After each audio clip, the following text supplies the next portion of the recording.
D. Mace Fingan and Donick 1025, 1063 The Game. Broadcasting from the Busy Bee Plumbing, Heating, and Air Conditioning Game Nashville Studios, home of the $99 yearly Beehive membership, where the buzz is always about great service. And we are presented by Bet365. Whatever the moment, it's never ordinary at Bet365. Willie Donick, Adam Vingan, David Janes, intern Emily here with you. Now, some of you may be tuning in and wondering, where are Chase and Big Joe?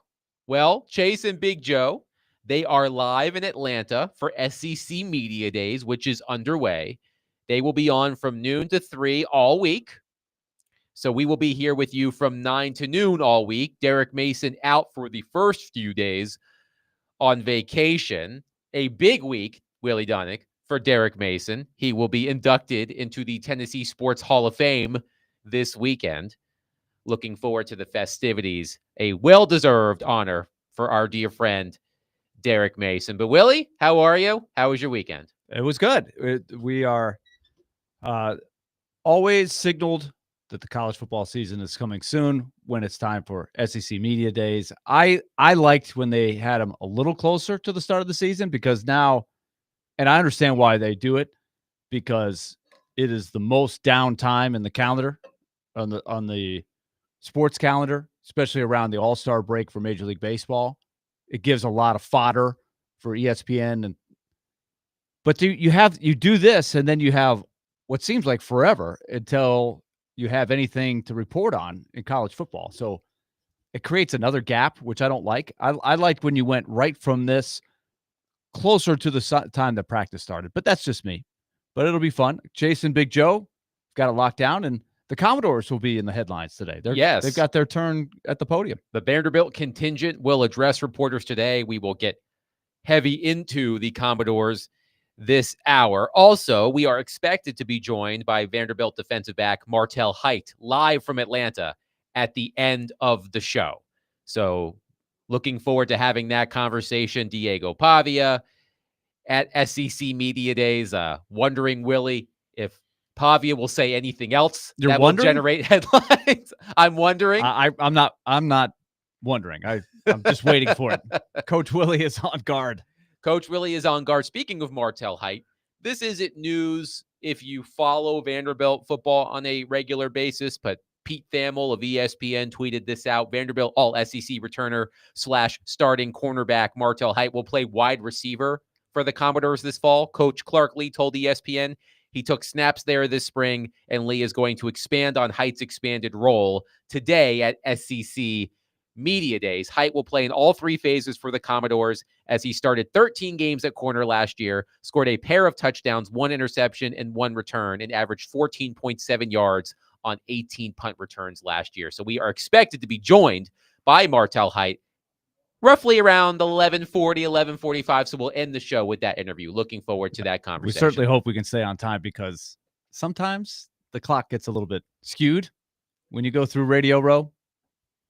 So I'm hoping that, especially in the last segment of our show, I think it might be Chase and Joe that have him. It's possible. It's possible. But I hope we get to talk to Martel. We would be remiss if we did not mention that the SEC now has an official chicken sponsorship. Wayne Sanderson I heard the Farms, breaking news with Robbie and Joe on that. The official chicken of the Southeastern Conference. Now, when the SEC Media Days were here a couple of years ago, and it's hard to believe that it's already been 2 years since the SEC Media Days came to Nashville, downtown at the Grand Hyatt Hotel. I remember I was helping Teresa Walker of the Associated Press, and during a slow period, I took the escalator up to the nice breakfast/brunch spread that the SEC laid out for all of us. And I vividly remember Johnsonville, official sausage of the SEC. I was like, this is big time. They have an official sausage. Now they have an official chicken. So congratulations to the SEC on your official chicken sponsorship. What do you think is not claimed that we could take, Adam? I feel like there's something that we could find. David, I think I'm going to put you on that. We need to be the official something of the SEC. It could be very obscure, but we are going to take ownership of it. And we're not going to pay anything. That's the other thing. We want the title without paying anything. That's the big part. We're not paying anything. We want something that's not going to cost us anything. Well, at one point, Sonic was the official quick service restaurant of the SEC, which is a fancy way of saying fast food, I suppose. So yes, we will be the official. Wait, what's the official what? The official quick service restaurant of the SEC, not fast food. The official quick service restaurant. Can we just? Everything is sponsored these days. I know, but the word switch. I thought we were. Haven't we gotten enough of the? Let's not call it what it is. I suppose. I mean, we've been doing this for decades now. It doesn't sound right. So if somebody switches what it's called, we're not fast food. I suppose. I don't know what the line Quick of service. demarcation is between quick service and fast It's the same food. thing. Now, No? does that include? It's definitely the same thing. Does it include fast casual? Because that's another section. That's another one. Fast casual. What's an example of a fast casual? Let's see. What's the difference between fast food and fast casual? Our show is off to a great start today. I feel like they're the same thing. Fast casual, I think, gives off the vibe that it's higher quality. So like Panera? Like Panera or Chipotle Okay.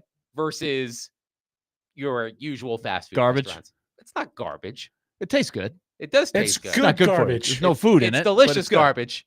It's delicious garbage. I will have an occasional fast service. quick plate. service. Oh, Quick sorry. service. Sorry, Fast don't- food, quick service. Let's make sure we get it right. Yeah. Let's do our words Don't right, cross guys. the streams. Right, exactly. So if any of you have any idea what we should sponsor for the SEC, let Yeah. us know on our text line, What could we do? 615-737-1025. We're the fast discussion board of the SEC. We'll workshop that. Yeah, we'll work on it. We'll work on that. I did think of you this weekend, Willie Donick, because Mr. Met took quite the tumble at the Lumineers He did. concert at Citi Field. So the Lumineers, I'm sure all of you are familiar with the band, the Lumineers. They were performing at Citi Field in Queens, and the stage had some of those catwalks on the field. Mr. Met, of course, made an appearance. Must have missed the corner that he was walking toward and completely fell off the stage. Mr. Met is okay, but I did think of you when I saw Mr. Met take a dive off the stage. It was a moment of trepidation for all Mets fans. And it was one of those cutouts. You know, there was a escape route in the middle of the stage. It wasn't falling into the crowd, thankfully. Although I feel like there were probably some Met fans ready to catch him. But how Mr. Met was not decapitated on that play, I am very thankful, because that could have been ugly for a lot of the youngsters that saw that clip. I did see. Did you ever see the viral clip of? It wasn't Mr. Met, but it was something similar, something with a big head, and he or she fell off. It was like a holiday performance, Christmas carols in front of the kids, and the guy fell off the stage and was decapitated. The head came off. That was not what any kid wanted to see during the holiday season.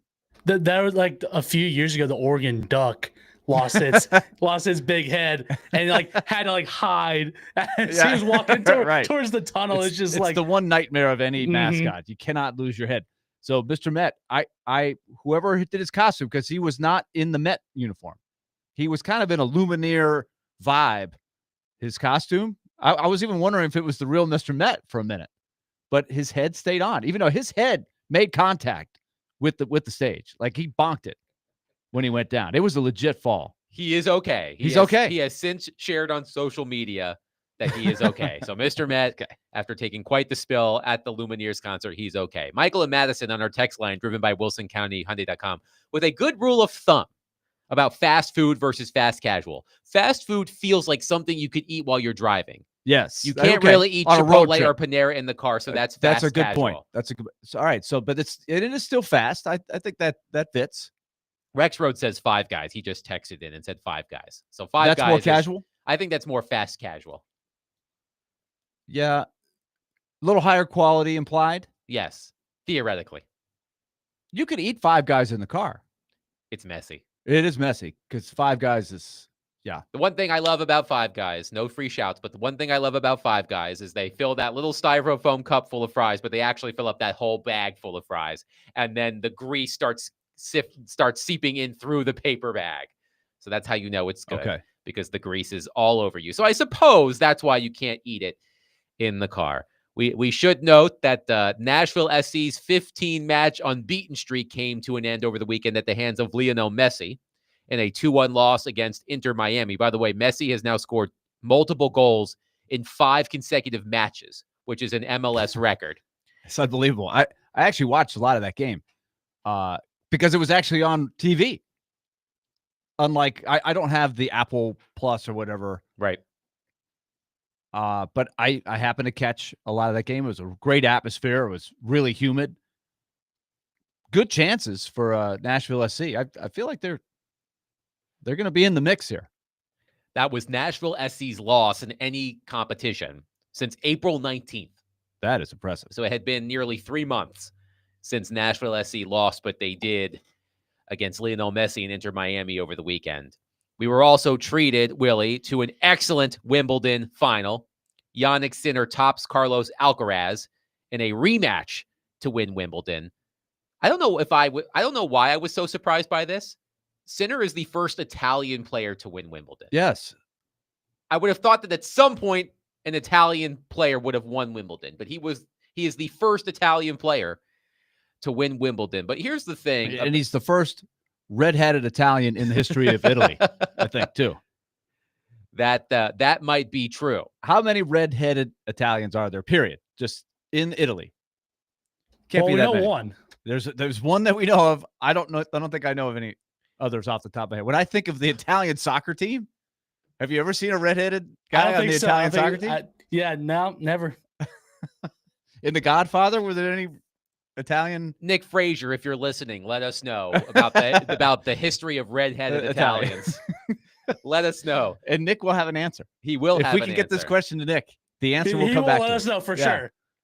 So Sinner and Alcaraz have combined to win the past 7 major tournaments. That is the 4th longest streak in the Open era. Federer and Nadal combined to win 11 consecutive majors. Nadal and Djokovic, 9. Djokovic and Nadal, 8. Sinner and Alcaraz at 7. And one thing, Willie, that I think that tennis needs that type of rivalry. And Sinner and Alcaraz are both in their early 20s. So this could be an outstanding rivalry for hopefully the next at least decade and a half. But tennis absolutely needs these types of rivalries, such as any combination of Djokovic, Federer, and Nadal, or Andre Agassi and Pete Sampras, or Jimmy Connors and John McEnroe. You absolutely need that rivalry to grab the attention of the casual tennis or casual sports fan. And I paid attention to the Wimbledon final. I didn't sit down and watch the whole thing. But I feel that tennis absolutely needs that headline rivalry. And with Nadal and Federer retiring and Djokovic is in the, you can tell he's winding it down. So you needed somebody else. You needed 2 other players to step up and take that mantle. And Sinner and Alcaraz have certainly done that. Yeah, and I think for the sport, it would be great if an American male could jump into this mix somewhere. You've got a couple of solid top 10ers, top 15 that maybe have a chance to move up. Is it Fritz is the one, and then Shelton is the other. They both did pretty well at Wimbledon. But yeah, Sinner, I like Sinner and Alcaraz. They both have the swagger. They have charisma. They're fun to watch. The product, I think, in tennis is really good. I think for a while it kind of lost some of its edge because the points were too short for a good period of time. They've done a good job with the technology of balancing the ball, the weight of the ball, so the points go well. It's really fun right now. I commend tennis for adjusting. It's a good product right now. I think the U.S. Open with these guys coming to New York, I think it sets the stage for another good one. They could well meet again in the final of that one.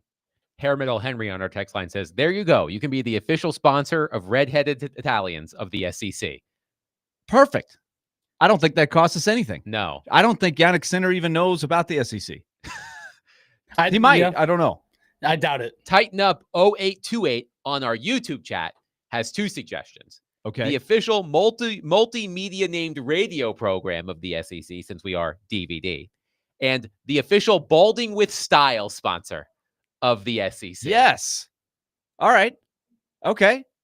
I'll take it. What can we be the official DVD of the SEC since nobody puts out DVDs anymore? I think that works.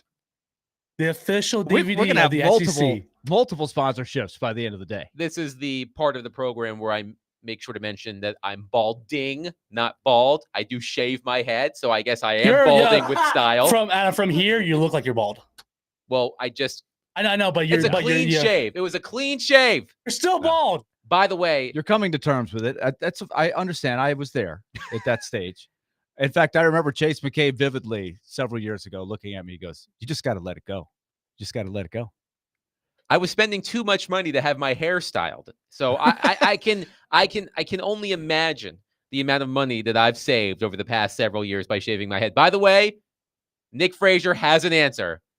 Is it Danielle DeRossi, aka the Roman Gladiator, a retired brunette-haired soccer player that has a hint of redness in it? A hint of redness in it. It's a hint at best, I would say, in looking at the picture.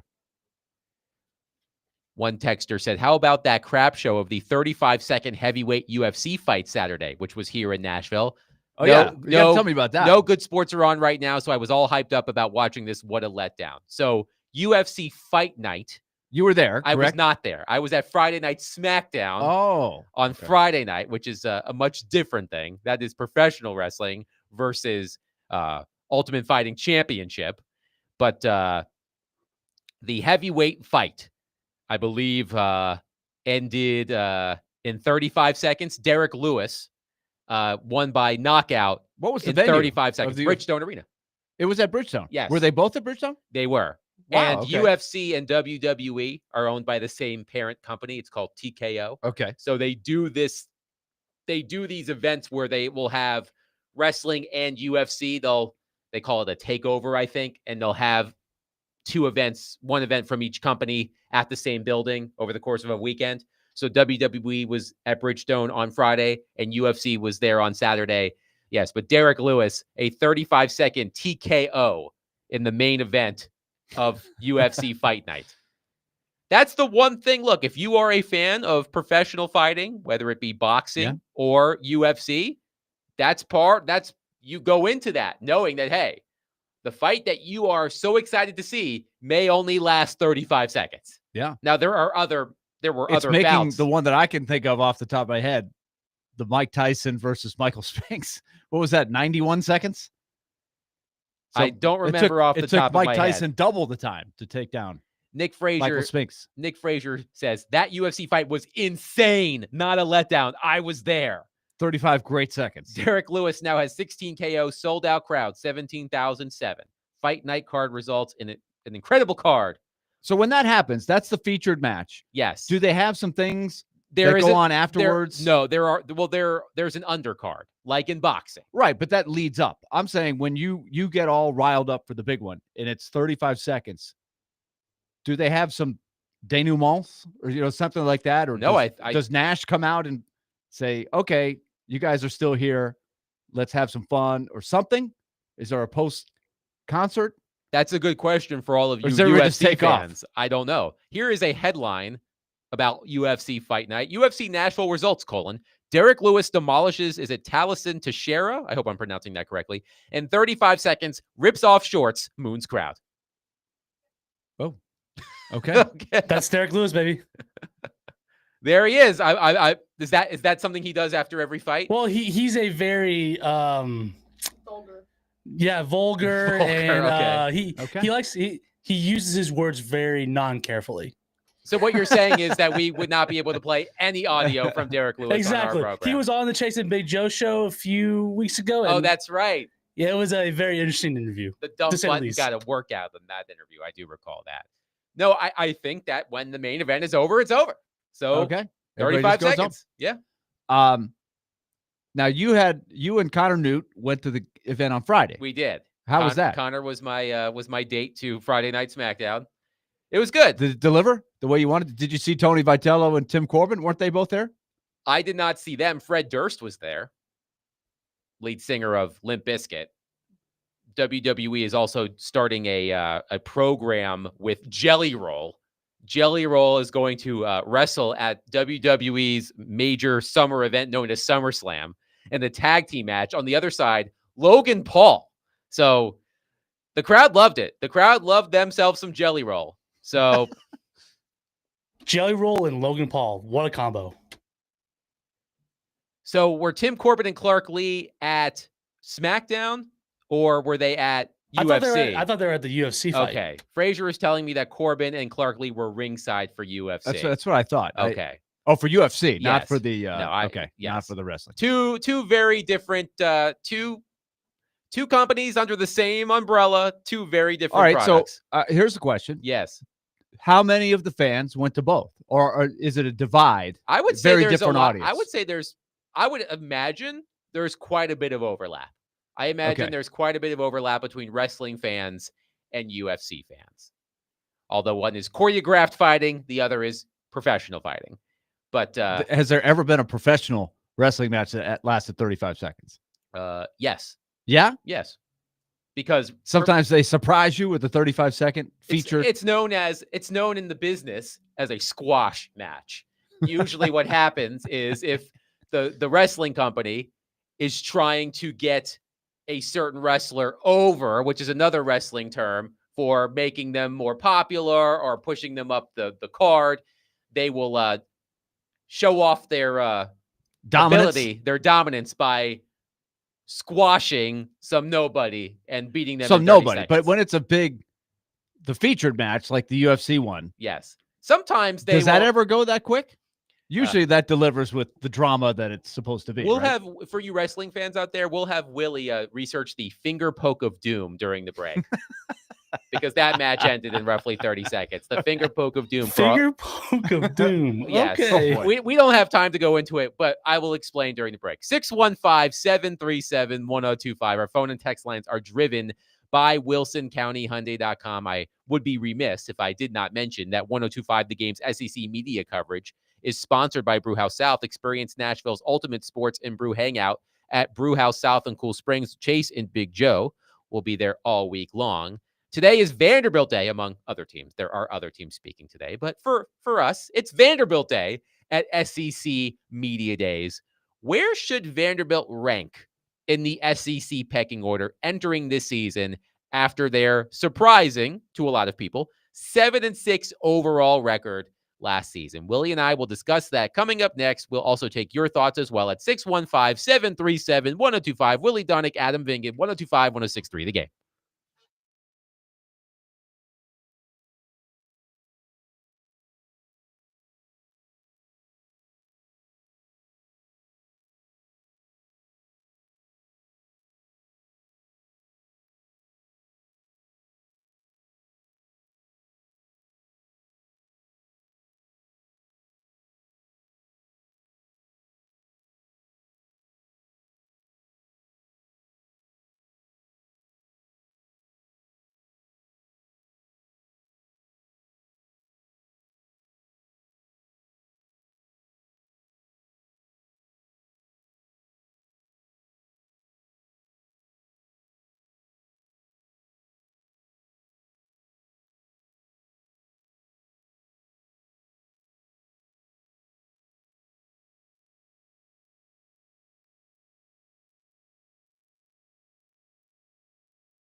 D. Mace, Vingan, and Donick, 1025, 1063 The Game. Willie Donick, Adam Vingan, David Janes here with you. Derek Mason out for the first few days, but he'll be back later this week ahead of his induction into the Tennessee Sports Hall of Fame.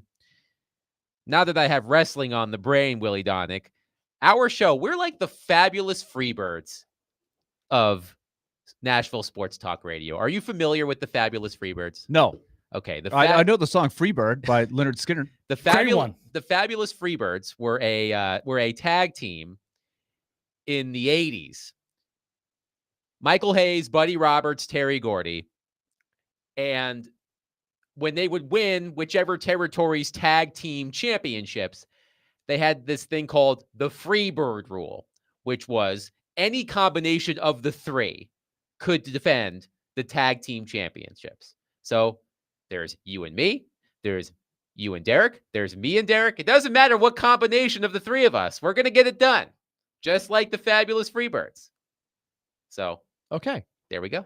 Did the Freebird rule precede the song by Leonard Skinner, or was it in honor of the song? Perhaps. What year are we talking? We have to do the math on that. Yes. A little history lesson. We will have to do the math on that. But Greg Sankey, SEC commissioner, wrapped up, I believe, nearly an hour-long news conference. I made a big mistake. I made a big mistake this morning because, we're going on at 9. And so I'm thinking, I want to see what the commissioner has to say as much as I can before I have to leave to come down to the show. And I flipped it on a few minutes late, and I made the huge mistake of going back to the beginning of the speech. And I heard absolutely nothing because for the first 10 to 14 minutes, which is really all the time I had to really hear, there was no meat. Like, he was making analogies and thanking people, talking about how great Atlanta is. He spent so much time. Barry Trotz would have been proud, actually, of how long he spent on the opening statement before he really got to anything.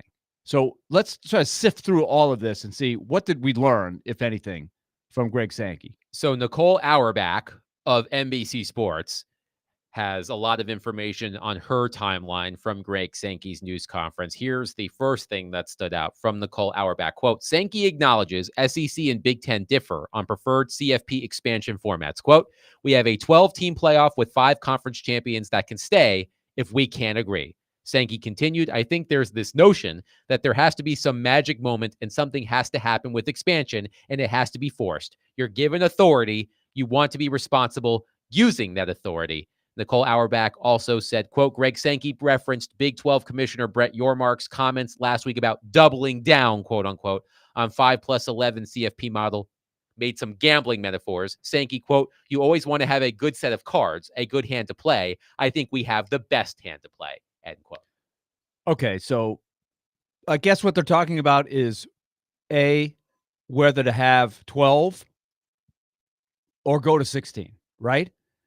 And then the real question, and this is where he's talking about the hand to play and the gambling, is when he who has the gold makes the rules. The SEC and the Big Ten have a lot of power, and it's very hard for them to look beyond themselves and say what's the best for college football. To me, I probably am in the minority here, and I am first to admit that having played in the SEC, I'm an SEC snob, just like most people listening in our listening area, right? I think the SEC is by far the best conference. D-Mace isn't here to defend his Big Ten. But at the same time, I want to see a true national tournament, even if there's some weak links that get in above a team from my conference. I think that's okay, especially the bigger the field. But that I think I will be in the minority there, and I think the power conferences will be able to squash the ability to get more automatic bids in. So I don't know how you feel philosophically, Adam, but if Boise State or Louisiana Tech, the Sun Belt champion, the West, the WAC champion, whatever the automatic bids would be, kind of like the NCAA basketball tournament, I don't mind those teams being in. But the SEC and the Big Ten are going to say the more teams that get in, that should give us 2 more teams to get into the field. The one thing that I love most about the NCAA men's basketball tournament, and by the way, according to Nicole Auerbach, Greg Sankey on the SEC stance on this, quote, in general, we are supportive of expanding both the men's and women's basketball tournaments. To paraphrase our good friend. I'm with Rexroad on that one. To paraphrase our good friend Jeremy K. Gover, keep your damn hands off my NCAA basketball tournament. Doesn't need to be expanded, but that's not what we're talking about. The beauty Jeff Goodman just said it's not a done deal. There's still I think there's some people really trying, and maybe they have Joe Rexroad's printed out article that he wrote ready to present to people, trying to block it and keep it at a sensible 68. I don't know if we're going to win that battle, but to me, that is a sacred number that should not be touched. But that's a separate thing. So you have that and the college football playoff. But you were saying you like the NCAA basketball tournament because you have these matchups, right? And we remember the big upsets. Correct. Do you think this is a problem with my philosophy for the football? It's harder to have those upsets. Exactly. I think in the football. And we saw it. We saw it this past season. It was Arizona State and Texas, correct? Was that the game? That was the great game. That was a great game. But ultimately, the quote-unquote lesser thans in college football, because I can't think of a better term right now, the quote-unquote mid-majors, to use the basketball term, like the likelihood of one of those teams knocking off one of the powerhouses is significantly less than you see in college basketball. Just the nature of the game. Right. So do you want to load up your college football playoff with teams that you know can compete, or do you like your Arizona States, your Boise States, your, I guess you could throw SMUs in there as well. And I don't like Arizona State and SMU should not be confused with Valparaiso, right? Yeah, very true. Like they're in power conferences. They're Right. just not as well known for being in there. So what do you want college football to be? I feel like if you don't include those teams, then you're moving towards just having a separate league with the top teams, and then the other teams, whoever you deem are not in that group, should play for their own championship on a second level. And I think that would be, I don't know, at first I think that would be really tough to swallow for a Middle Tennessee, a Louisiana Tech. Boise State would be a great debate. Which one are they in? Which one do they want to be in? Would they be the best, the perennial favorite in this second division, or do they want to be the scrappy underdog that plays with the big boys? That would be maybe a choice. But that's where it's going, right? If you're going to have a 16-team playoff and not include these teams, then why even have these teams in the same category? They should create another category. Right. The beauty of the men's tournament and why I like the format of the men's tournament is because we do have history of lower seeded teams making it to at least the Elite Eight. We've had examples in the Final Four. I mean, Loyola Chicago, George Mason, Virginia Commonwealth, Wichita State, if you count them. Right. And we've seen major upsets. We've seen 16 seeds beat 1 seeds and 15 seeds beat 2 seeds. But the likelihood of that happening, the football equivalent of that, I don't know if there is a football equivalent of that. And most of the time, those schools don't get a shot. I think all those schools want is a shot. Even if most of the time you're going to get smoked, the 16 seed usually gets smoked. Yes. But that one time they don't, that means everything to that school.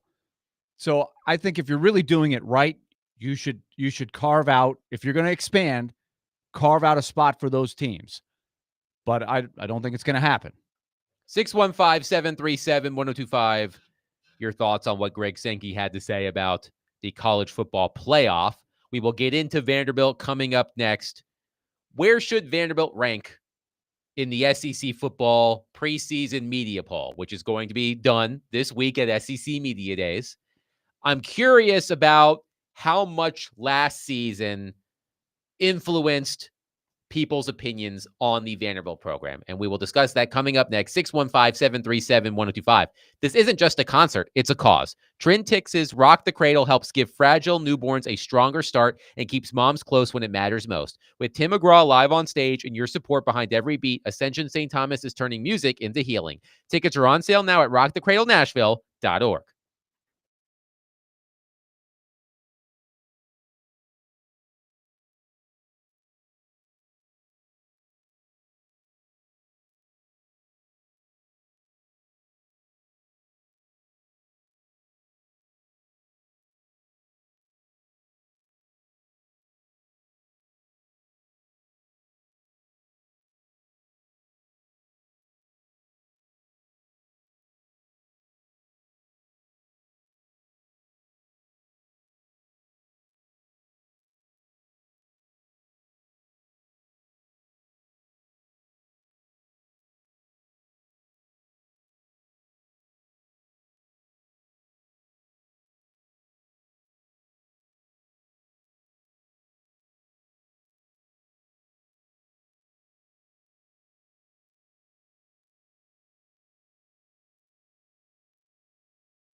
D-Mace, Vingan, and Donick, 1025, 1063 The Game. Willie Donick, Adam Vingan here with you.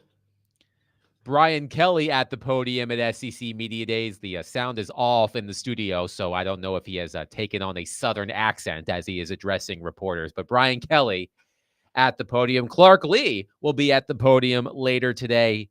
Vanderbilt will address reporters later today. And we are hopeful to be joined by Vanderbilt defensive back Martel Height at the end of the program live from Atlanta, where Chase and Big Joe are representing 1025 The Game at SEC Media Days. But Willie, as you know, as part of SEC Media Days, there will be the SEC football preseason media poll.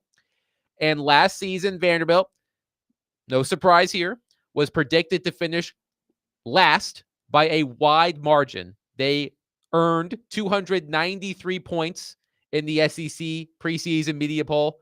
The next closest team, Mississippi State, had 623 points. So Vanderbilt expected to be in the cellar of the SEC last season.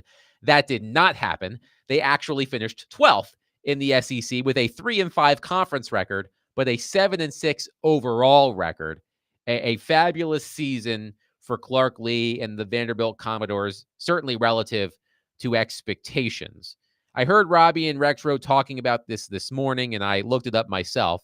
Over at ESPN Bet, the over-under for Vanderbilt football in wins this season is 4.5. And at first, I was a bit surprised by that. A team that won 7 games, only projected to win 4.5 this coming season. But as we know, the SEC, it's the best conference in college football. They'll make sure to tell you that themselves. So I'm going to ask Willie Donick. He can put on his Coach Willie hat if he would like. Where do you think Vanderbilt will ultimately rank in the SEC football preseason media poll? I know it's not the end-all, be-all, but it'll give us a taste of what the football watching world thinks of Vanderbilt after last season. My guess is that they will fall somewhere in the bottom quarter of that ranking. So somewhere between 13th and 16th. I don't think they're going to finish 16th. I would say probably 13th or 14th is where they're projected to finish, but you're closer to the program. Where do you think Vanderbilt ends up on this list? Especially after last season. Well, the actual rank is pretty irrelevant because it's not like there's a tournament that you go to. Right. You're not trying to get a seed unless you're in the playoff. Whether you could be 13th and still be pretty good, as we saw in basketball, right? 14 out of the 16 made it. Vanderbilt football finished 12th in the SEC, still made a bowl game. Right. And so that's what's going to happen to several teams on that list. There was a great article by Pat Forty today looking at the different ways that teams schedule, especially with the SEC staying at 8 for the foreseeable. If you're going for a playoff spot, you got to make sure you're smart with your 4 non-conference games. And if you're Vanderbilt, you got to be smart with those games. You're not that you're trying to have the toughest schedule, but you want to try to give yourself a chance to get to that 6-7 win mark as a baseline. And I really hope, and this was James Franklin and his philosophy, he would basically say, we're not trying to win the minimum amount of games to get to a bowl game. We want to win a lot of games.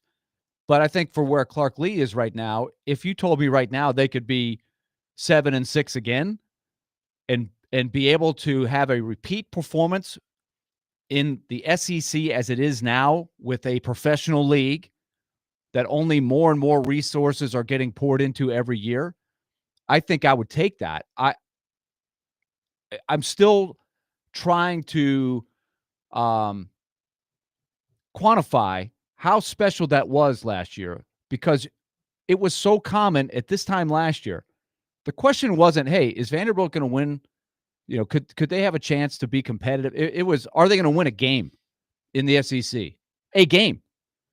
Because they didn't win a game the year before and didn't come close to winning an SEC game the year before. And with Oklahoma and Texas coming into the league and all of the teams figuring out how to use NIL and the transfer portal with the system becoming more set, I didn't know that Vanderbilt was going to be able to do what they did. So all that said, 4.5 to me is accurate in the wins. To me, the over-under is really the thing, as opposed to where they end up ranking 13 through 16, whatever, 12. Because I think this is true. You could be better than you were last year if you're Vanderbilt. And on paper, I think they look better. They've got their quarterback back. They've got their most valuable offensive player, non-quarterback back in Eli Stowers. They've got some key guys coming back on defense. They'll have Clark Lee running the defense a second straight year. There's a lot of things you can point to and say, I think they're going to be better. You could be better and still win 4 games, I think, if you're Vanderbilt. They have an interesting schedule. The Commodores open at home on August 30th against Charleston Southern. They then traveled to Virginia Tech. The Commodores defeated the Hokies here at the beginning of last season in overtime. But they go to Virginia Tech early this season, I should say. So we know that will be a very difficult game right there. They're at South Carolina the following week. Their third game, their first SEC game of the season, is at South Carolina. They're home to Georgia State. Georgia State defeated Vanderbilt last season. So they're non-conference games. They host Charleston Southern, Georgia State, and Utah State, and they travel to Virginia Tech. But even looking at their SEC slate, they're at South Carolina. They're at Alabama, and we know the Crimson Tide will be seeking revenge. They host LSU. They host Missouri. They're at Texas. They host Auburn and Kentucky, and they're at Tennessee. And that is a tough schedule on paper. A lot of intimidating road games, I guess you could say. Of course, going to Alabama, going to Texas, going to Tennessee. Even Virginia Tech is a tough environment. So you're right. 4.5 wins, Vanderbilt fans may see that and say the blatant disrespect after the Commodores won 7 games, including the bowl game last season. But 4.5 does feel right. And as you said, Willie, with the SEC the way it is, you can improve your team and still end up with fewer wins. Sure. And it would be really disappointing to fall back to 4. But you just have no idea. We know that Diego Pavia is going to mean a lot in terms of whether the number's 4, 5, 6, 7. If he has a great year, I think we know what that might look like. But he also is a guy that is very active in games. He's going to take hits. He's going to be aggressive. That's what makes him a really, really good quarterback. So if he were to get hurt, these are all things that can affect a team. But that being said, last year they won 7 with one of the toughest schedules in the country. Especially when you look back and see how good Texas ended up, how good South Carolina ended up. It's the same schedule this year, just reversed within the league. So it's just as difficult. And I have a hard time looking at it and thinking, what would you rather have from the 8 league games? The split that you had last year or the split that you have this year, where you have Auburn, Kentucky, Missouri at home, along with LSU?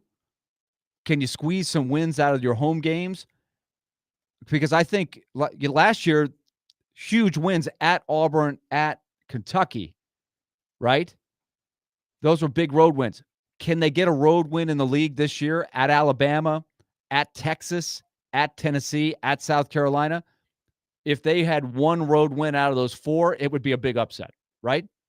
So that right there is daunting. So you've got to get it done at home. The other thing is they barely beat Virginia Tech, although they were soundly beating Virginia Tech early. They clearly snuck up on Virginia Tech. Virginia Tech had no idea what Diego Pavia was going to bring to the table. They stunned Virginia Tech. And that still was a game where Vanderbilt squandered a lead, had to make a dramatic comeback to get to overtime and then win in overtime. Took everything they had to beat Virginia Tech. That's going to be tougher to win at Virginia Tech. So to me, these are reasons why the over-under is at 4.5 and not something like 5.5. So I think you could make the argument the schedule is tougher this year. So they have to make hay at home, I think, to make it happen this year. 615-737-1025. The over-under for Vanderbilt football, 4.5 wins this coming season. Your thoughts on that, your expectations for the Commodores, who will address reporters today at SEC Media Days. We will take a quick Vanderbilt break. We'll get into the Tennessee Titans coming up next. Teron Davenport, ESPN NFL Nation Titans reporter, will join us. Coming up next, Willie Donick, Adam Vingan, 102.5, 106.3 The Game.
D. Mace Fingan and Donick 1025, 1063 The Game, broadcasting from the Busy Bee Plumbing, Heating, and Air Conditioning Game Nashville studios, home of the $99 yearly Beehive membership where the buzz is always about great service. And we are presented by Bet365. Whatever the moment, it's never ordinary at Bet365. Willie Donick, Adam Vingan here with you a little bit early this week. Chase and Big Joe at SEC Media Days. They will be on from noon to 3 this week. So we are happy to be on a little bit earlier with you. Teron Davenport, ESPN NFL Nation Titans reporter, will join us in just a few moments. He's at ESPN headquarters, I believe, for a big NFL preseason meeting of some kind. Very important business for Teron Davenport. But as soon as he's done with that, he will join us. So we're talking Vanderbilt, talking about how can they possibly have an encore after last season's 7-6 overall record, a bowl appearance, a bowl win for the Vanderbilt Commodores. A lot of and don't you forget it. I won't. I didn't. Because there are those that used to get on Derek Mason, not our Derek Mason, but Coach Derek Mason, always make the distinction, because even as recently as just a few weeks ago, somebody got the two confused. We did have some texters last week when Derek was late to the show because he got pulled over.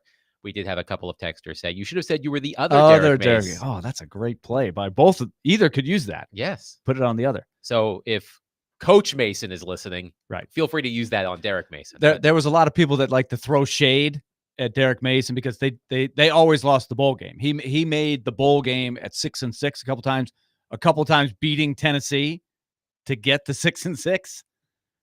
Lost the bowl game, and then there would be Tennessee fans throwing shade going, he's never had a winning record. Which is true. So when you win the bowl game and go to 7-6, you have to flex a little bit and say, yeah, they won the bowl game. Even though most people are like, the bowl game. If you lose the bowl game, who cares about the bowl game? Yes. So we will talk Diego Pavia. We will talk Vanderbilt. Teron Davenport tells us he's ready. So David James, if you will, would you please get in contact with Teron Davenport because he is ready for us. We will talk Diego Pavia. Yeah, because I think the offense for Vanderbilt and Diego Pavia is a central part of the discussion. We know he's going to be the center of attention anyway, so I want to get into Vanderbilt's offense this year and the things that I think will be key in the encore. And the number one thing, of course, is the mental approach of you have to know that you are the underdog and you've got to play your best every week. You're not going to sneak up on anybody this year. The mental side will be tougher this year from the outset. So what can Vanderbilt do to be better, knowing that the opposition is going to know much more about you than they did 1 year ago? We are joined on our phone line, driven by WilsonCountyHyundai.com, by our friend Teron Davenport, ESPN NFL Nation Titans reporter. Teron, thank you for joining us. I know that you have a busy day up in Bristol. I do want to ask you about something we're seeing in the NFL. So there have only been 2 second-round NFL draft picks who have signed their contracts.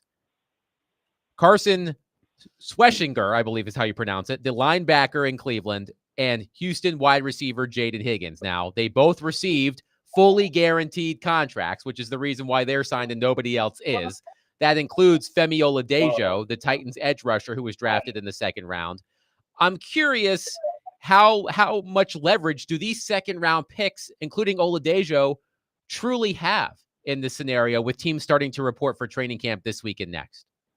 Yeah, well, I mean, they obviously have a lot of leverage. They're second-round picks, and they're players that the teams value.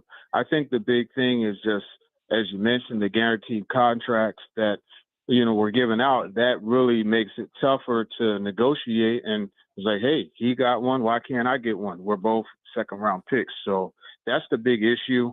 A lot of times there's smaller things that have to be worked out. Like with Cameron Ward's stuff, he had a little hiccup that they had to work out, but it got done and it was good. So that's more or less the big thing, the guaranteed part of it.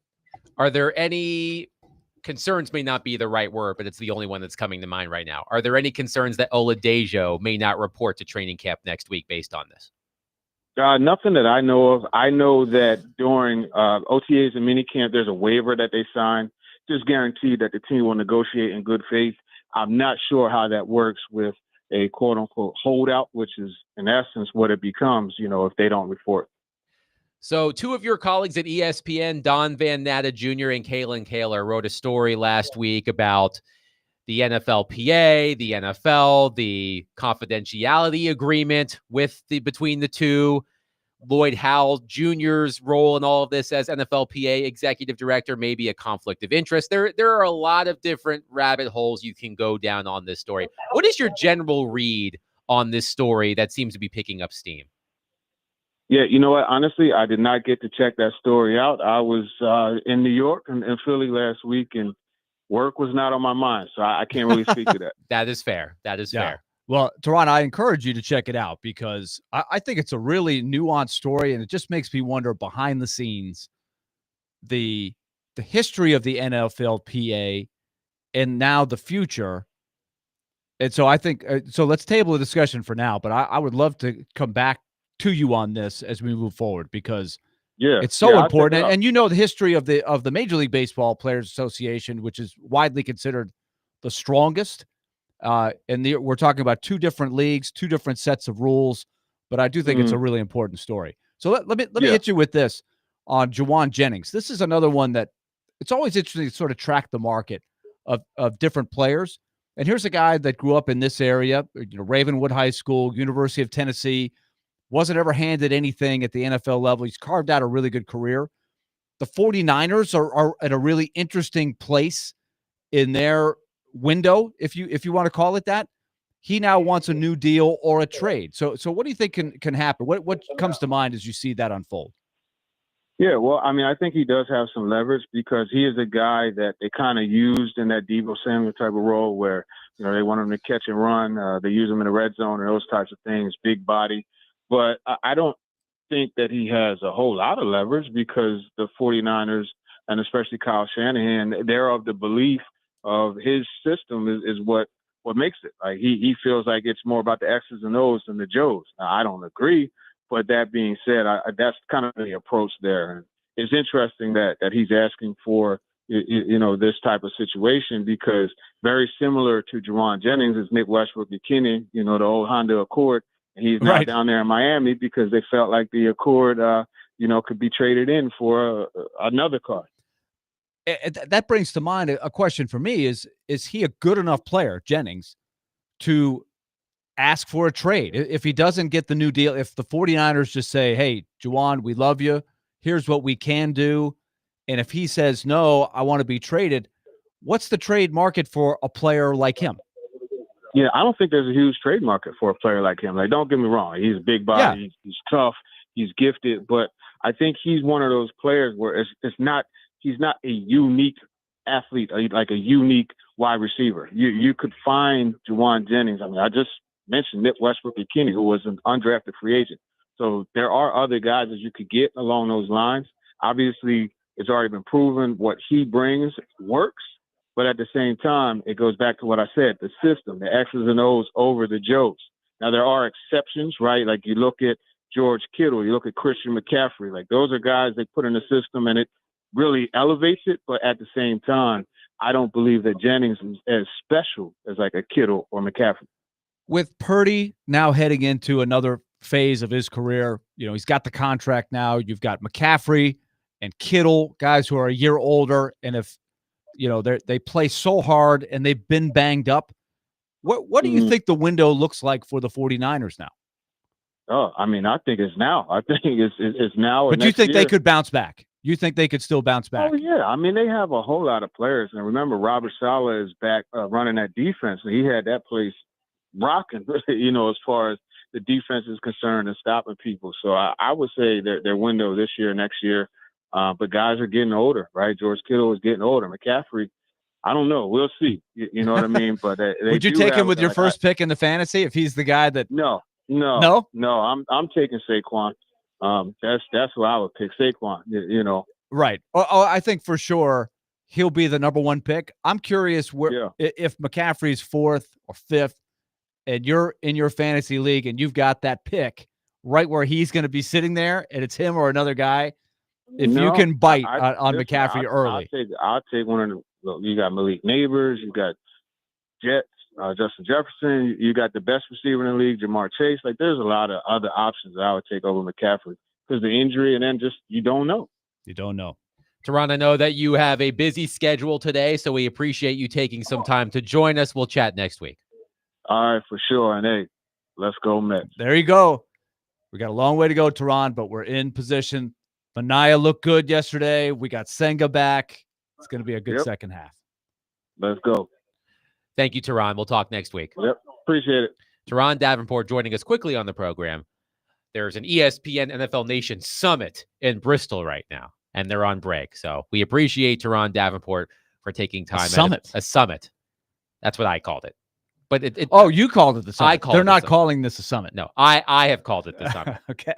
They might be calling it. A summit would imply that these are very important talks. I imagine it is important because Teron Davenport is there. If he's there, it's important. But I do want to touch on something I asked about. I asked Teron about. So 30 of 32 players drafted in the second round are still without contracts. Including the Titans. Including Femi Oladejo, the edge rusher the Titans selected in the second round. By the way, Titans rookies and veterans report a week from tomorrow. So training camp right around the corner. But 30 of 30. Get ready to analyze the films. Yes. Of the social media snippets. Spirals. Yes. The social media snippets. So 30 of 32 second round picks have not signed their contracts.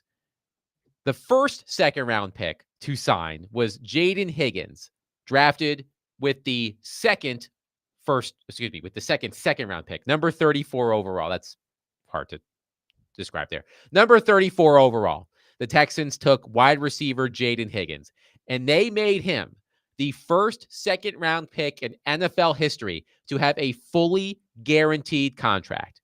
The Cleveland Browns then signed linebacker Carson Schweschinger, who was drafted one spot ahead of Jaden Higgins.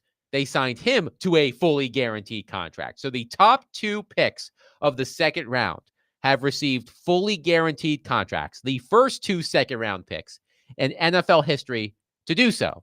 And so the question is why? Why did these guys become the two?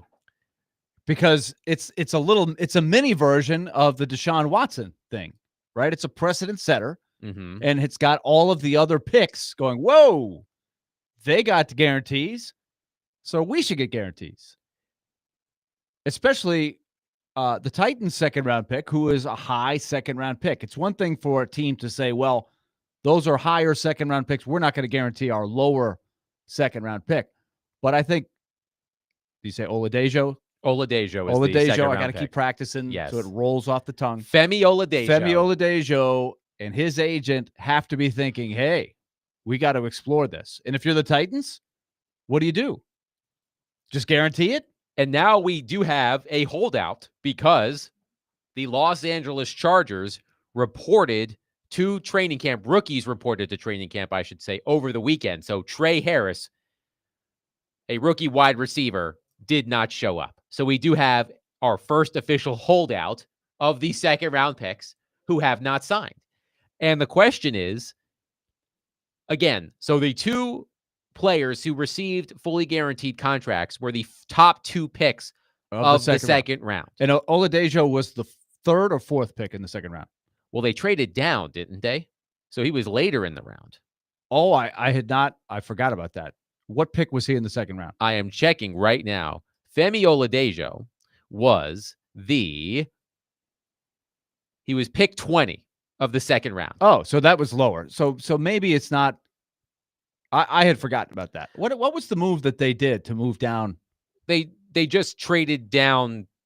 I think to get the third round pick back. Yeah, that's I think what it was. They didn't have a third, so they got the third back by trading down second. Okay. So the question, my memory is jarred. Yes. So maybe it wouldn't affect Oladejo as much as the first few. The question is, where does it cut off? Right. Because I don't think all 32 second round picks are going to get guaranteed. You have to determine how far the 100% guarantee will go in the second round. Okay. So what were the two teams that just delved out the guaranteed contract? So Houston did it first with Jaden Higgins, who was number 34 overall. So he was the second pick of the second round. The player drafted directly ahead of him, the linebacker in Cleveland, Carson Schweschinger, I believe it's how you pronounce it. he signed a fully guaranteed contract as Okay. well, because So he the was other- drafted one ahead of the guy who got the first guarantee. So what do we think the reaction was with all the teams in the league? They had to be scratching their head going, what are you guys doing? Right? Right. Similarly to, as you said, Why would you Deshaun guarantee? Watson. Why would a second-round pick ever get a guaranteed contract based on the history of the NFL? So More power to them. Mike Florio did this exercise. He wrote, at the risk of making this blurb too damn long, here's the percentage of full guarantee for each of the 2024 second-round picks. So he said Femi Oladejo was the 20th pick of the second round. Last year, that player had a guarantee of 65.22%. 65.22%. So, do the Titans guarantee roughly 65% of Femi Oladejo's Do you contract? bump it higher Or so do so he could get a win, so Right. to speak? Maybe that would be the strategy. But it is interesting just because, again, when Jaden Higgins of the Houston Texans signed his contract, he became the first second-round pick ever to have a fully guaranteed contract. Is it guaranteed for all 4 years of the deal?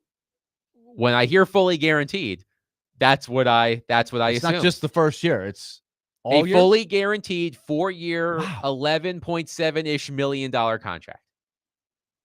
What's the advantage to the team in doing that? If he's a total bust, why would you do that?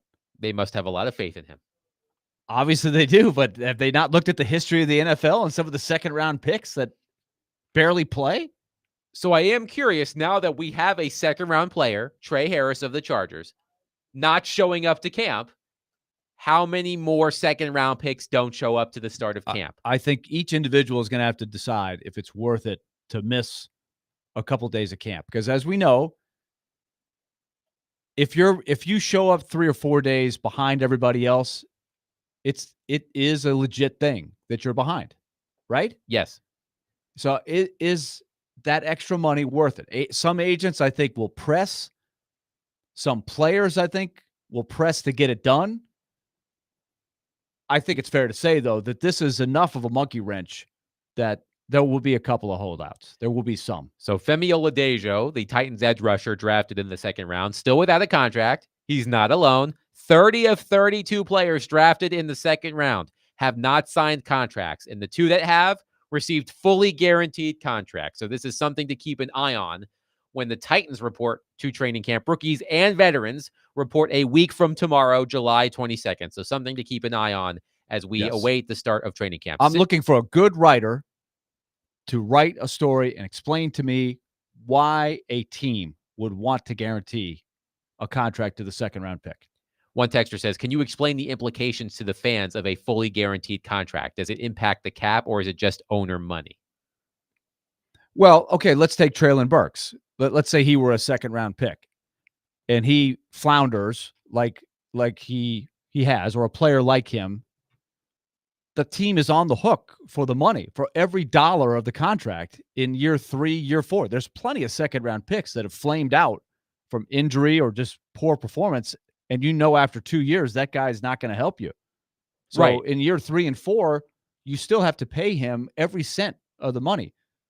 Whereas in the past, you could, if it's not guaranteed, you can cut that guy.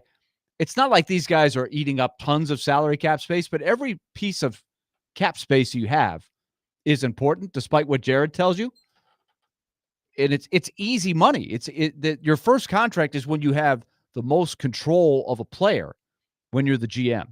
So I just think it's unnecessary cap space. That's why I need to be taught why these two teams decided to go outside the box and guarantee these contracts. 615-737-1025. We will get back into Vanderbilt, specifically Diego Pavia, who will address reporters today at SEC Media Days.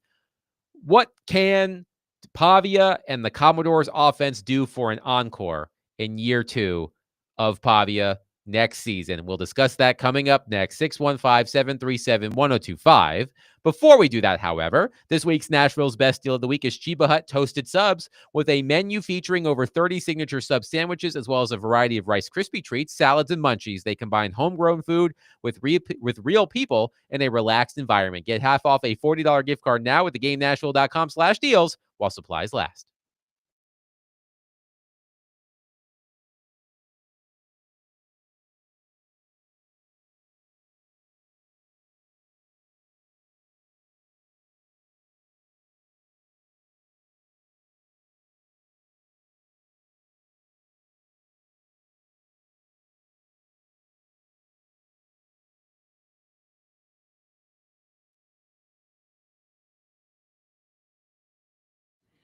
Okay, let's tell you about Loan Pronto. If you are maxed out on credit cards or you've got a high interest car payment and interest every month, you're looking at your balance for your car and you're saying, how I'm not knocking this down. What, I still owe all of this money in my car.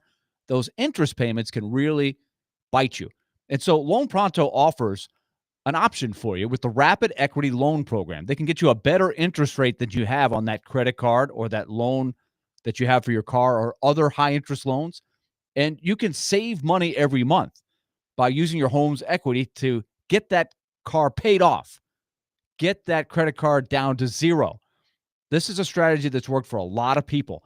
Loan Pronto is A+ rated by taking people's equity and turning it into cash for you that you can spend and address your financial needs and issues. Loan Pronto, A+ rated by the BBB. Nearly 2,500 five-star Google reviews. Call Loan Pronto and ask them how they can help you. 615-499-5780 or loanpronto.com. 615-499-5780 or loanpronto.com. Get that debt relief now. Loanpronto.com. Equal housing lender, NMLS 1661781 on approved credit, NMLSconsumeraccess.org.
D-Mace, Finn, Ginadonic, 102.5, 106.3 The Game.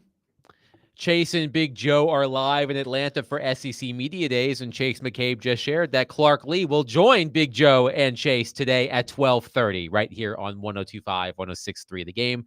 So Vanderbilt coach Clark Lee will join Chase and Big Joe today at 12:30. We are expected to be joined by Martel Height near the end of our program.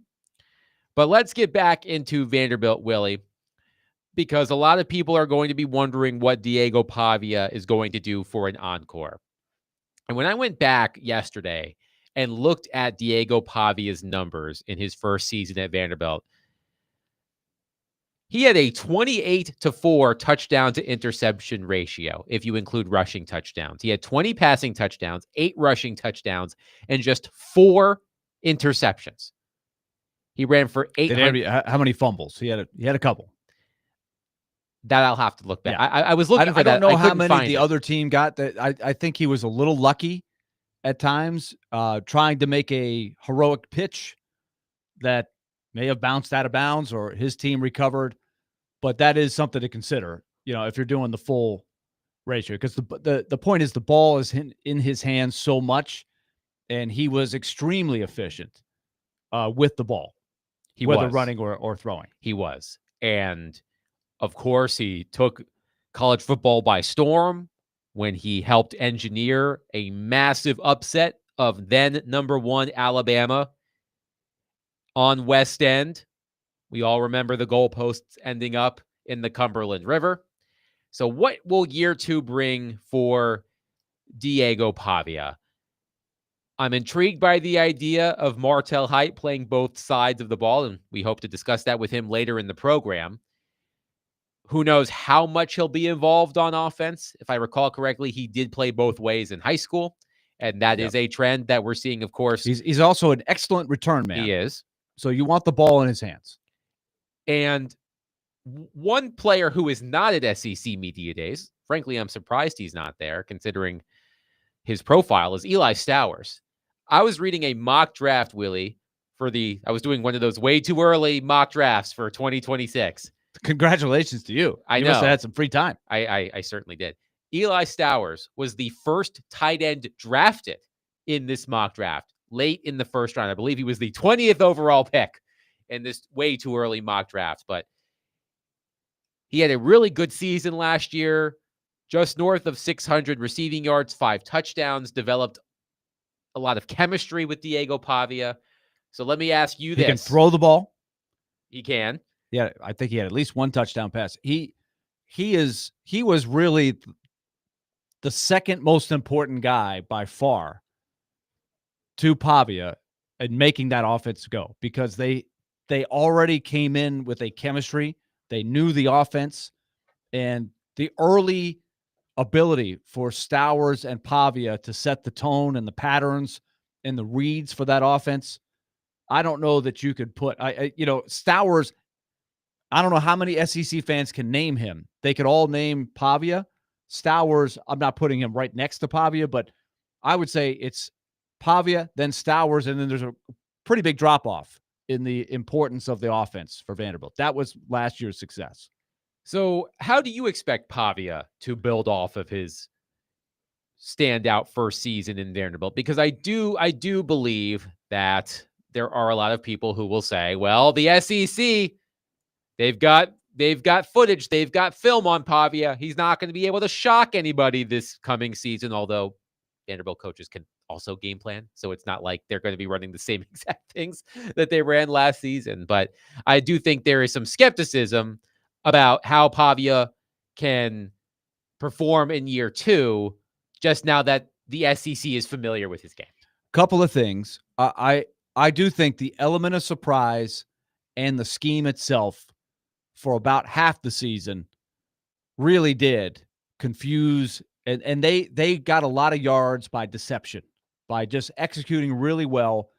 And then once the tape got out, it got harder as the year went on, and it became a little bit more about talent, especially as guys like Pavia started getting banged up. Pavia, 2/3, 3/4 of the way through the season was gutting it out not at 100%, and some of his teammates were banged up as well, and the offense was struggling. So I think it's still going to be the same offense. I'm curious how much better a passer Pavia can become. I think he's a good passer. If he could add another level to it, that would be good. But more importantly, the skill players around Stowers and Pavia, can they get a guy on the outside? And maybe it's height, playing some wide receivers they announced today. Hopefully Junior Sherrill, who has stayed in the program, a local kid, can add another level to his game. And they have brought in a couple of other guys. And so I'm hoping collectively, because I think guys like Richie Hoskins, they've got the really good niche guys that know the role, but they need somebody who can move the needle a little bit on the outside. That would really help open things up and keep those bread and butter plays in the middle where they get the 5, 6, 7 yards of Pavia running or Cedric Alexander running or those little throws to Stowers. If they could open things up a little bit more on the outside with a skill player that the other team has to really game plan for, that would be huge. And then the other part of it is the offensive line. They've invested pretty heavily in the offensive line. It's not one that got by last year by their great strength and protection. It was much more deception. So if they can add some power and strength to the offensive line, it doesn't have to be the best in the league, but if it can be better, and there's a lot of new guys on the offensive line, they feel confident that it'll be their best offensive line under Clark Lee. And that's not saying much because it's been a big weak link for them. But if it's closer to league average, I think that would be a big difference. And that would give Pavia a really good chance to shine. And I have to imagine that Diego Pavia will enter this season with a huge chip on his shoulder. He feels like the kind of guy who always has a chip on his shoulder, and that's how he's been able to be successful throughout his college football career. I bet Pavia, it would not shock me, Willie, if Diego Pavia had this sort of Michael Jordan-esque, I am going to concoct some slight to motivate myself. I totally agree. I think he's got that gene in him. And I think I hope people challenge him today and throughout of saying he's not that good. He was a one-hit one. He was a one-hit wonder in the SEC. Overhyped. He's overhyped. Right. Because you are gonna hear that. Right. And I think that's the challenge for him. And I hope he's got that Michael Jordan gene. And he welcomes the attention. He likes to. I noticed he likes to do the back and forth, right? Yeah. And so, although Pavia, we had this conversation last week about the biggest sports stars in Nashville right now, and we all had Pavia fairly high on our list because of his personality. I mean, he's brash, he's in your face. As I said, he has a gigantic chip on his shoulder. It just seems to be always there. So I'm sure he will receive questions today about, hey, how can you do this again? And I'm hoping that he comes up with some sort of slight, whether it's manufactured or not, that he uses to motivate himself. He seems like the type of guy who would do that, thinking to himself, the rest of the SEC, they thought I was a flash in the pan. I'll show them. I could absolutely see Pavia being that. Yeah, he's got the advantage of being a little bit older. Stowers is also a little bit older. So you have that going for you. Hopefully the maturity is there. And I think this is the key to what you're saying, Adam. If it's that, I do think you're going to get the best of Diego Pavia. Because I think I have seen athletes before. You do well, you get attention, and nowadays with NIL and all that stuff, I'm sure he is getting things that he's never had before, right? He's getting money, he's getting attention, he's going on bussing with the boys, he's at the front row of Predators games, he's getting on the Jumbotron, and he has earned that. But if you're soaking that up and you're not doing the work, you will get exposed. But I feel like, and I don't know this, but we're going to find out if the chip on his shoulder drives him and he's still doing the same type of work he's always done. If he does that, he's going to have a chance to be successful and he'll do well. The biggest moment of last season to me, of course, was the win against Alabama. but it was the week after that, because with Vanderbilt knocking off Alabama, Pavia was everywhere. He was doing national interviews. He was on SportsCenter. He was on the Dan Patrick Show. He was on other platforms that I can't even recall. He was everywhere. The Commodores had a game later that week on the road against Kentucky, if I recall the schedule correctly. And Vanderbilt went in there and won.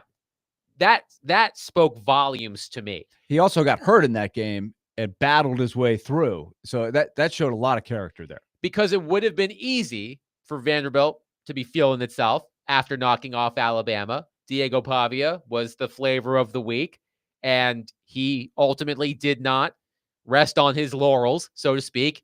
They went to Lexington. They won a tough road game. That spoke volumes to me, that he wasn't going to allow his overnight success to get to his head. So I am curious about what kind of questions he's asked today, and I will monitor social media to see if anything comes up.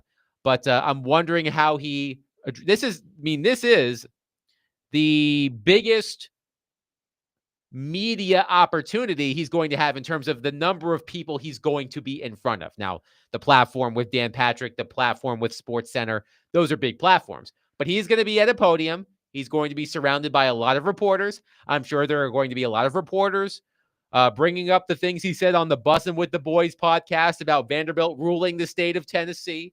I am curious to see how he handles that. I'm sure he's going to handle it well. But I do think that he will find something that is said today that will motivate him entering the season. It's the test again of that character trait. Your greatest strength can be your greatest weakness. And so it will be put to the test. He's going to have to back it up. And I think the person that knows this as well as anybody is Clark Lee. He knows Vanderbilt football. He played Vanderbilt football. He grew up in Nashville.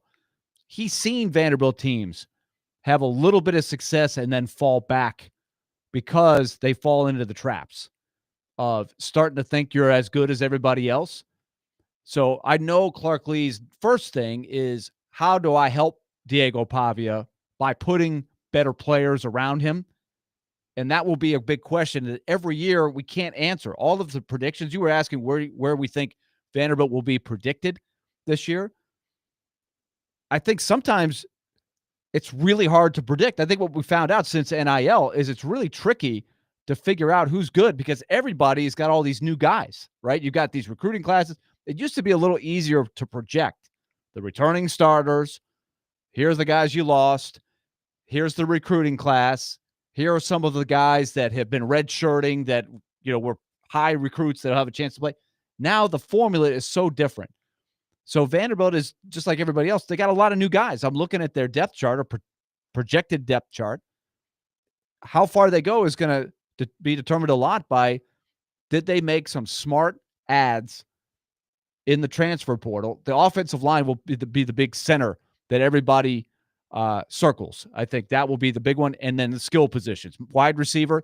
And then the other thing I would say as a detail would be support for Cedric Alexander and AJ Newberry, who are good tailbacks, but they could use another punch back there as well. They've got a guy named Young, who's a redshirt sophomore transfer. We'll see if he's good. There are guys every year in the SEC you've never heard of that all of a sudden you're like, hey, that guy's pretty good. That's smart scouting and smart GM play, which is now a thing in the SEC. 615-737-1025. What are your expectations for Diego Pavia in year two? SEC Media Days is starting today. It's all week, of course. Chase and Big Joe are there. Clark Lee will join their program at 12:30 today. But I want your expectations for Diego Pavia in year two. 615-737-1025. The Borchetta Bourbon Music City Grand Prix is coming to the Nashville Superspeedway Labor Day weekend, and 1025 The Game has your chance to win VIP tickets to the IndyCar race. Text in the keyword RACE, RACE, now to 615-737-1025 to be entered to win a pair of VIP tickets. For more information on the event, visit MusicCityGP.com.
D. Mace Vingan and Donick 1025, 1063. The Game. Really Donick, Adam Vingan talking Vanderbilt and Diego Pavia. Bicycle Boy, our friend Bicycle Boy, is on our phone line driven by WilsonCountyHyundai.com. Bicycle Boy, thank you for calling. Go ahead. Hey, good morning, fellas. A rare call about something not hockey related. I listened to your show the other day about the top, athletes, and was surprised that Pavia was as high as he was. But I started thinking about it, and now based on what you're talking about today, it seems to me like with his ability and his personality, he'd be a great fit for the Arena League. And it appears that the Arena League's kind of making a comeback. What do you think about that? And how does the Arena League go about picking players? They have a draft, or they just kind of find guys out there that love to play football? Thank you, Bicycle Boy. We might need to get Jeff Fisher on the program. Yeah, it's a good question. It's a good question. I'm pretty sure they don't have a draft at this point. No. The Arena League, I would love to see rise back up to where it was in the early 2000s, late 90s, when in my mind it was kind of at its peak. I don't even think they had a draft back then. It really is a cascade down of guys who don't make the NFL. Now you've got the other pro leagues, right? What do you call it? The UFL, UFL, the spring league. And then I think Arena would fall below that. There are certain guys that are perfectly suited for the style that the Arena Football League has. But I don't think you're going to make a great living on that. I think you would be falling back. Pavia, one of the things that makes him great is you can't tell him that he's not an NFL prospect. I remember after they beat Alabama, he was like, my dream's playing in the NFL. And he was a 0-star recruit or whatever. He was a junior college player, New Mexico State. Right now, I don't know that I've read an article that even evaluates him as a prospective NFL quarterback. But I think he will jump on somebody's training camp roster and then go through the process. I would think he could fall back in the UFL. But this is what he's trying to prove. Hopefully, this is what drives him to be a great quarterback in this last year of college.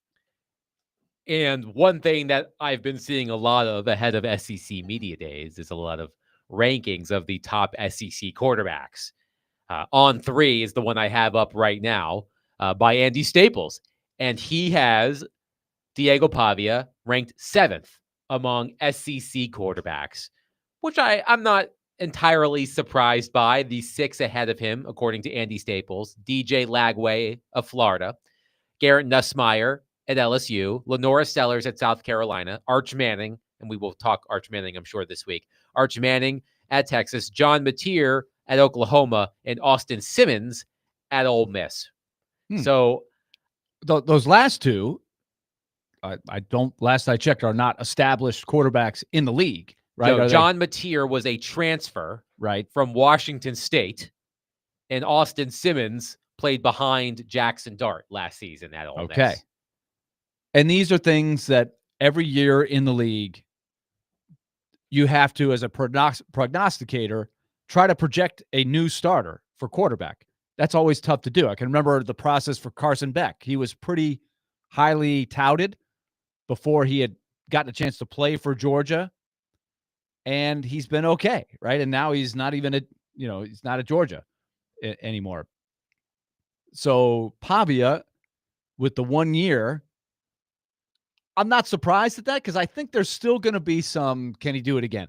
This is the kind of thing that I think would help that chip on the shoulder, that Michael Jordan gene, creating something.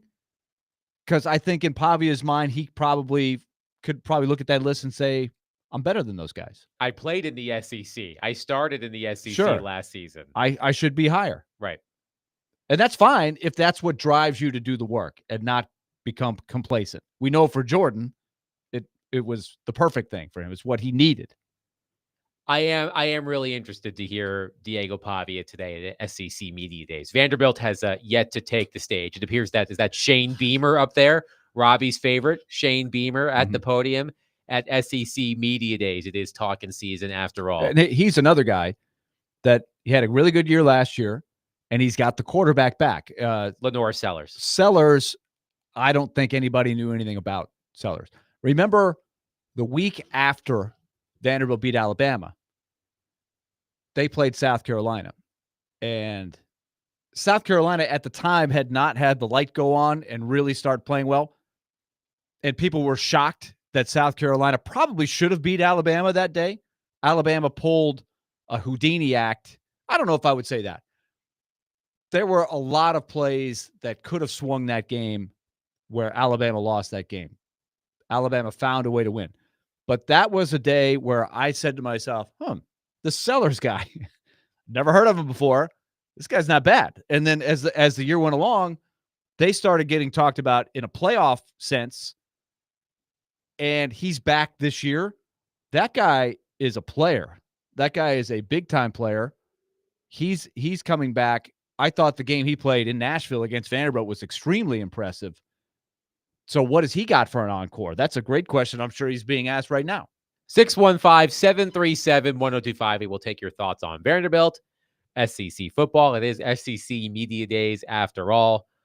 Chase and Big Joe live in Atlanta for SEC Media Days. They will be on from noon to 3 all week, hence why we were on from 9 to noon this week. But coming up next, a former member of the Nashville Sounds is causing quite a stir in Major League Baseball. And I do have a question.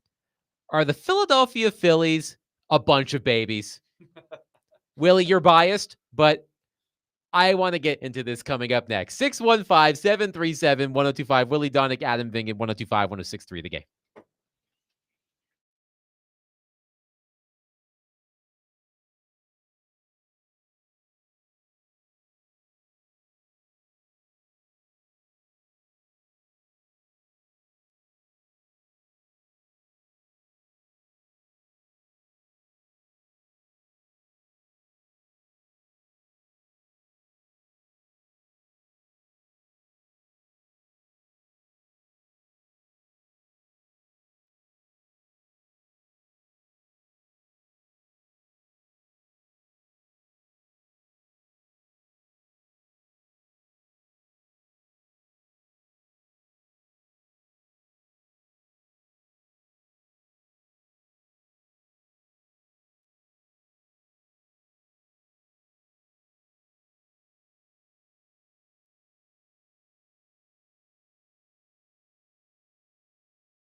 D-Mace, Finnegan, and Donick, 102.5, 106.3 The Game.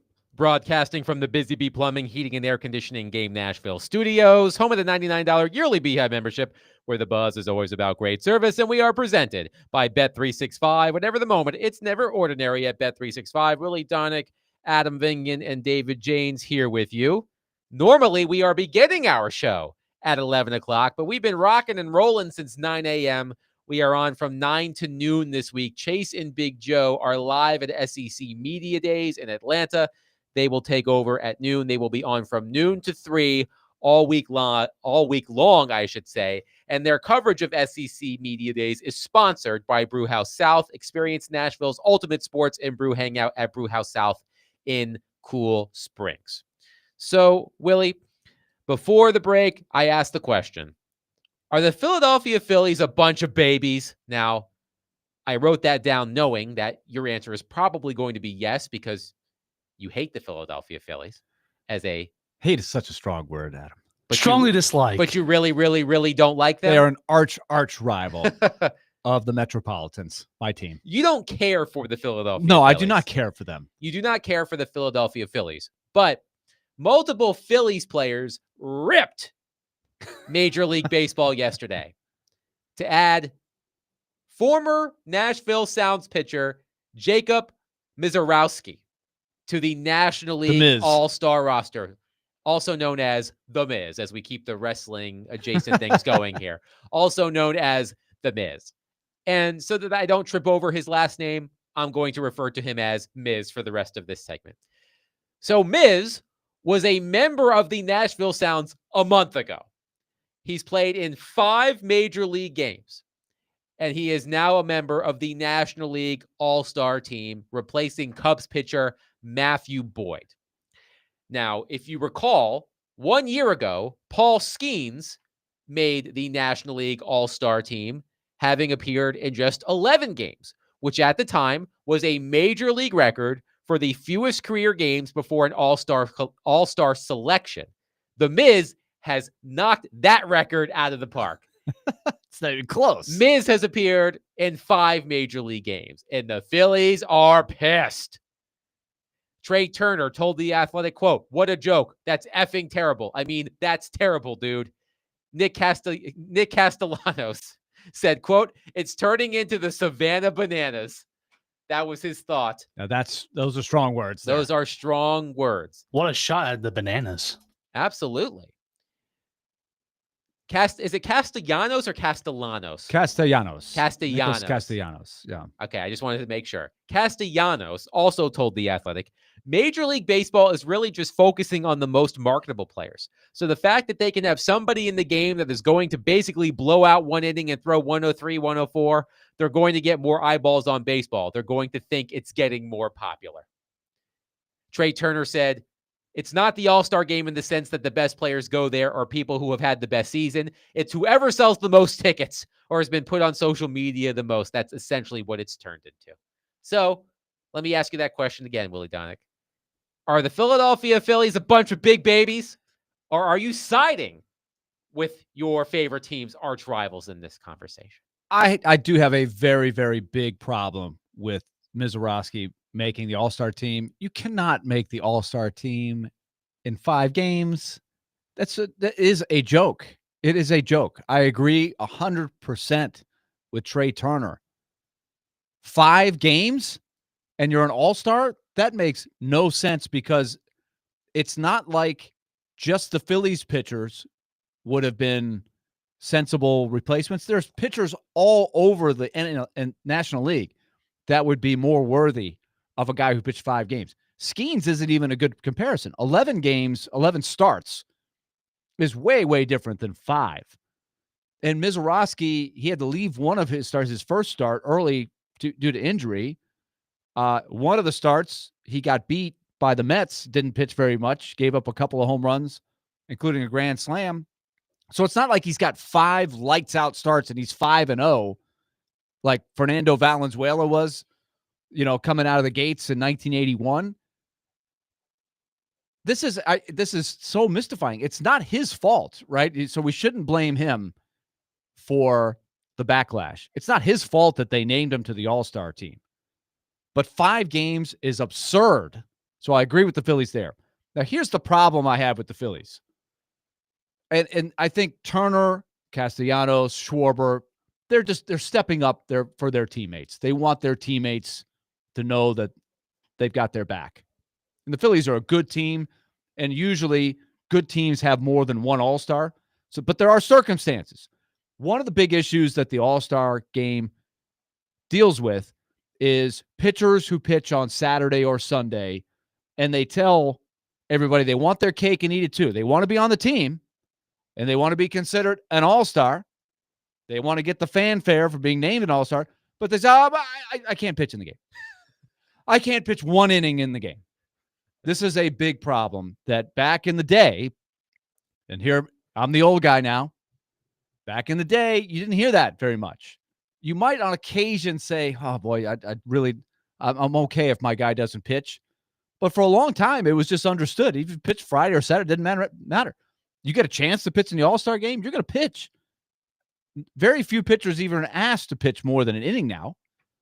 So I don't get that. But Zach Wheeler, who easily would have been an All-Star, declined because he didn't want to mess up his rhythm. Christopher Sanchez is another guy that this is where it got dicey. He pitched yesterday, and so he wasn't named. What the Phillies wanted was for him to be named so that he could then acknowledge I'm an All-Star, get the bonus in his contract, and then say, I pitched Sunday, so I can't pitch on Tuesday, and then name whoever you want. How many times have you been invited to a party or a wedding and you know that you're not going to go, but you just want to be invited? You want to be invited. You want to be invited. You want the gesture of being invited to the party, to the wedding, even though you have no intention of going, right? But it makes you feel better knowing that, hey, at least I was invited. I can't go. Thanks for thinking of me. But thank you for thinking of me. The wedding is in Aruba. I can't make it. Can't make it too far. But I want to be as invited. Larry David would say. Yeah. Can't make it too far. Too far. I think that's part of what's at issue here. So the Phillies are getting the blame and the shade for squawking. And so part of me, the old school part of me is like, well, if you really want it that bad, just say you'll pitch on Tuesday and figure it out. Go. But I completely agree with them. 5 games for an All-Star, there is no way that should ever happen. Does that make you feel dirty as a Mets fan to say, I agree with the Phillies? Stepping up and defending the Phillies, yes, it is a little strange. You'll have to take a shower as soon as the show is so over. How do you feel about it? Do you think they're sound like babies? I am more of a casual baseball fan than you are. So I think it depends on how much of a baseball fan you are. And Ken Rosenthal of The Athletic, who also broadcasts on Fox Sports, wrote a column for The Athletic about the decision to have Mizorowski in the game. And he writes this, quote, but give the league credit for this much. From a promotional standpoint, Mizorowski was a perfectly logical selection. With apologies to NL pitchers who still might feel snubbed, San Francisco Giants reliever Tyler Rogers, perhaps most notably, they won't grab the casual fan the same way the Miz can. I see both sides of the debate. Mizorowski, baseball's latest sensation, will attract viewers, no small consideration for the league and one of my employers, Fox Sports. On the other hand, 5 starts? How far are we going to lower the bar? Does next year's number 1 pick get drafted on Sunday and play in the game on Tuesday, especially if he has a surname suited for social media marketing? Paul Skeens had 11 starts when he started last year's game. His debut was on May 11th. His ERA at the break was 1.9. Mizorowski's debut was on June 12th. It seems like he just came out of the womb. He did. His ERA is nearly a run higher than Skeens. So it's ridiculous. Now, he is a physical freak, and he is very, very talented. Yes. And so he will turn heads, but nobody knows who he is. I think he doesn't deserve it. I think if you polled all of the baseball people and say, should he be in the All-Star game? I think overwhelmingly people would say no. Even Mizorowski himself might vote, no. Like, he's got to feel weird being there and not just part of a circus act, because he is very talented. I hope it doesn't jinx him down the road is what I would worry about, right? Is like there's the guy that made the All-Star team after 5 starts. If he were to flop in the second half or regress, you'd hear that a lot. Oh, some All-Star, something like that. But where I think baseball has not, thank God for one thing, they are wearing their uniforms in the game, which was a huge mistake, bigger than they realized. The dumb uniforms they were wearing the last few years, they were awful uniforms, and they made everybody look the same. I love the contrast. You could tell what team everybody plays for. You're looking for the star. Where's Mike Trout? Where is Derek Jeter? You see the uniform, and you know they're going back to that. But the All-Star game, as much as you want to reward players who have had a great first half of a season, you still need the best players in the game as much as you can. And the pitcher thing is messes it up sometimes because the pitchers themselves are the ones saying, I can't be there because I pitched on Saturday or Sunday. I think they've got to suck it up and find a way to throw an inning, even though we know pitcher injuries are such the center. It can screw up everybody's season. So I can see both sides of the argument. But Juan Soto is one that's getting a lot of talk in New York. Juan Soto got off to a little bit of a slow start, so he didn't get the vote. And somehow he wasn't voted onto the team. But his numbers, number one, he's a huge megastar. And he's having a really good year. It's just not maybe his best year, but he should be in the All-Star game. You want Juan Soto in that game. And he's not there. How much of it is Mizorowski is readily available? Because you often see this in other sports. Of course, I'm most familiar with the NHL All-Star game because that's the league I cover on a regular basis. But oftentimes players will be called up to the All-Star game because everybody else is on vacation, and that player is the only one who can get to wherever the All-Star game is the next day. So how much of that was in consideration here? To your point about the Phillies pitchers, Suarez said last week that Major League Baseball invited him to the All-Star game on the condition that he would be available to pitch. The left-hander said he declined, citing his desire to rest, and MLB therefore opted against naming him in All-Star. So I don't know if it's just, hey, Jacob Mizorowski, he's young, he doesn't have any plans, we can get him up here really quickly. How much of that factors into it? Because there have been so many NHL All-Stars who were not NHL All-Stars in production, but they weren't on vacation that week, and they could get on a plane and get to Nashville for the All-Star game much quicker than somebody who's in the Caribbean taking a week off. I think, once again, it centers around the availability of the pitcher. Mizorowski is a unique guy who will stand out on the field because of his, he's like 6'6" or 6'7". Like and he throws over 100 miles an hour. He is fun to watch. But I think you cannot override the fact that it will be perceived that he has not earned this the right way, and it will be held against him, and it's not his fault. But I agree. The availability, I don't know if it's proximity to Atlanta or anything like that, but I think you could have found a better pitcher. And the other thing I struggle with too, and that's how the game has evolved. You used to have 2 types of pitchers on the All-Star pitching staff: the ace starting pitcher and the closer.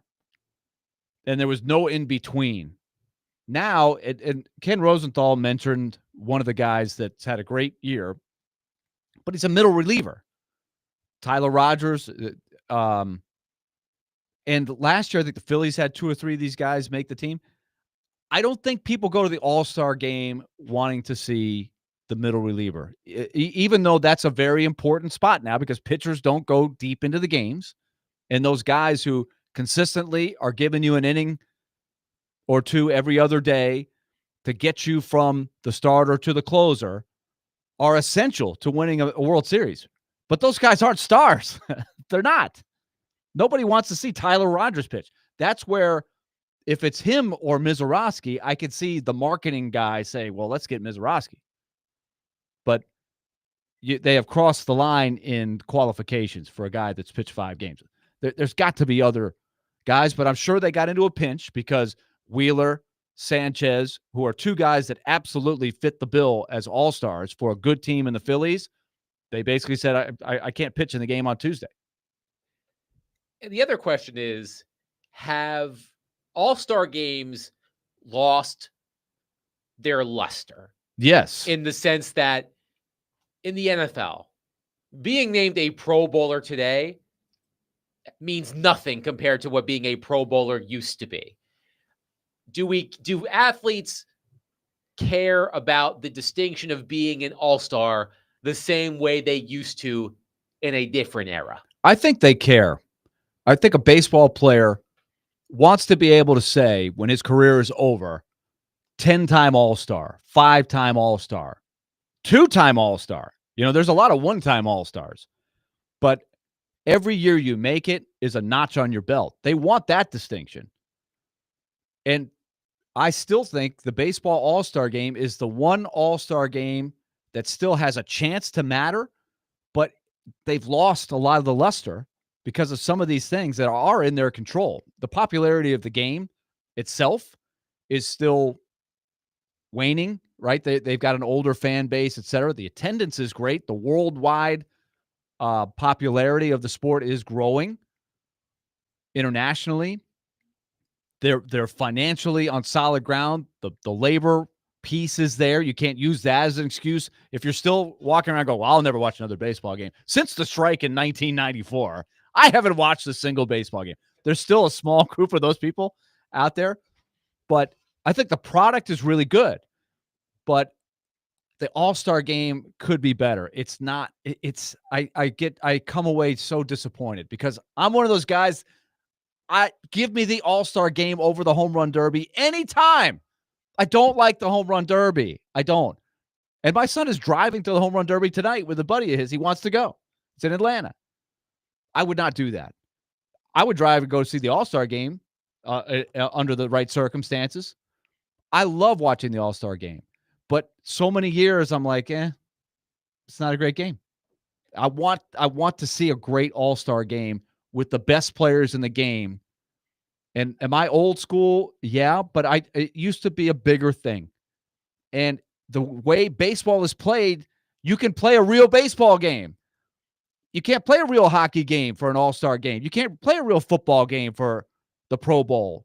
And now I don't know why they used to play a real basketball game. They choose not to do that. It's not real basketball. Not really a real basketball game. You still can play a real baseball game, and they do. It just hasn't had a great there's something missing from the All-Star game. It didn't used to be like that. Quickly, I thought this was interesting. So Mizorowski's selection comes a year after the Pittsburgh Pirates' Paul Skeens made history by earning All-Star honors 11 games into his MLB career. Before Skeens, 3 players reached an All-Star selection after 13 games. Do you happen to know any of those 3 players? After 13 games? After 13 games. Before Skeens. Before Skeens. So there's 3 in addition to Skeens? Yes. So Fernando. No. Valenzuela? No. No? Dwight Gooden? No. 13 games. Yes. According to CNN, of all places, before Skeens, 3 players reached All-Star selection after 13 games. Is it Mark Fidrich? Oh, yeah, the bird. Mark Fidrich, yeah, 76. Mark Fidrich in 1976. I should have gotten him. Hideo Nomo in 1995. Okay. And Dontrell Willis in 2003. Wow. So the other guys I mentioned were also rookie sensations. So all 3 of those guys fit that bill. Although Nomo came over from Japan. He was Ichiro before Ichiro. Yes. So they only had 13 games. I bet you Gooden and the other guys had just slightly more. Fidrich only had 13 games by the All-Star break? According to CNN. Interesting. 615-737-1025. Are the Philadelphia Phillies a bunch of babies for ripping Major League Baseball for adding Jacob Mizorowski to the All-Star roster? A member of the Nashville Sounds just 1 month ago, now headed to the MLB All-Star game. Fair or foul? See what I did there? 615-737-1025. We'll take your reaction and more. Coming up next, Willie Donick, Adam Vingan, 102.5, 106.3 The Game.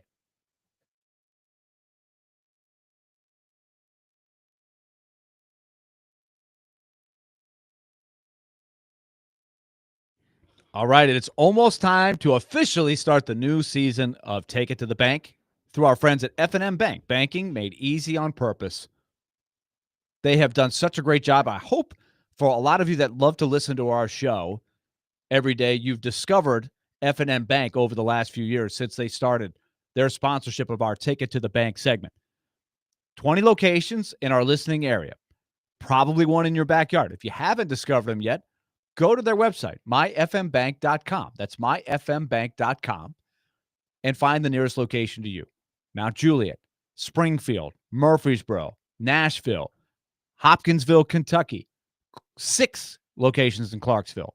They're all around you. Just find the website and find the location to you. If you want to have some people that are designed to try to take some of the burden of your financial world off your shoulders, they can help you. They got a lot of tools like the Smart Swipe card that I talk about all the time. Just find it, myfmbank.com. It's F&M Bank.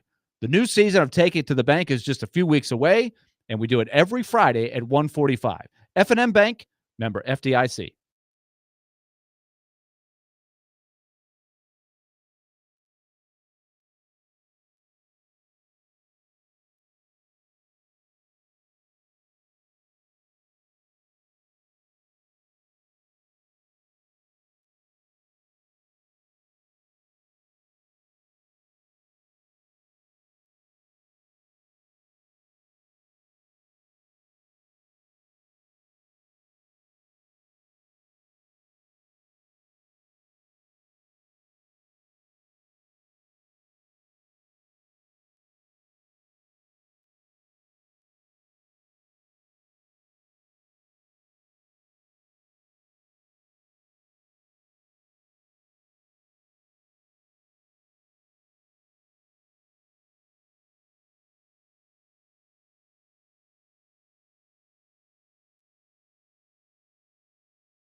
D. Mace, Vingan, and Donick, 1025, 1063 the game.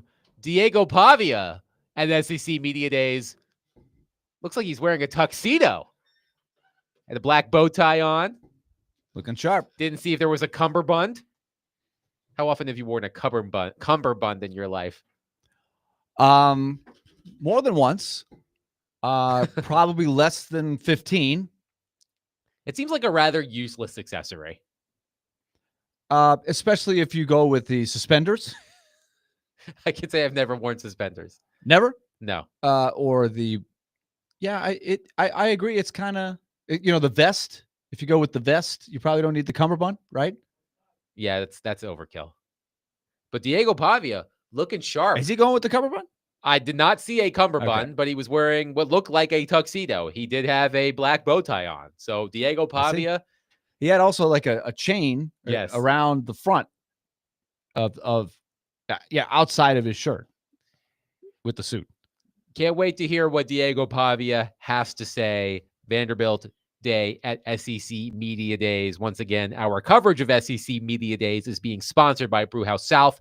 Experience Nashville's ultimate sports and brew hangout in Brewhouse South in Cool Springs. Chase and Big Joe there all week, broadcasting from noon to 3. Clark Lee will join the program at 12:30. We are expected to be joined by Martel Height in the final segment of the program, talking baseball. And Jacob Mizorowski being named to the National League All-Star game after just 5 career starts, recalled from the Nashville Sounds only about a month ago. Jason in Clarksville says 5 starts is a joke. As a Braves fan, I can see some arguing Acuna shouldn't have made it, even though he has been on a tear and has a body of work to fall back on. Tyler, one texter says, Tyler Rogers throws submarine at an elite level. I'd rather see that, LOL. He does throw submarine. That's about it. I mean, he's been around for a long time, and he's been throwing submarine. He's just not an all-star. And that's tough for those guys, because if that were my buddy, I would say, yeah, you should be on the all-star team. I'm talking out of both sides of my mouth, but I think there's a balance you have to strike. Another trick is to try to get somebody from every team in there, and that's with each passing year sometimes difficult to do. I used to be of that ilk of, yes, every team should have a representative. But do the Rockies really deserve to have an all-star? Like, should there be a minimum standard, right? You have to have a guy that has credentials to be an all-star. Somewhere in here, I think they're off in the balance of getting the greatest players in the game on the field and featured. If I am a casual sports fan or a casual baseball fan, and I hear, hey, there's this 6'7" freak who can throw 102, 103 miles per hour, and he's going to pitch in the All-Star game, I may be more inclined to tune in.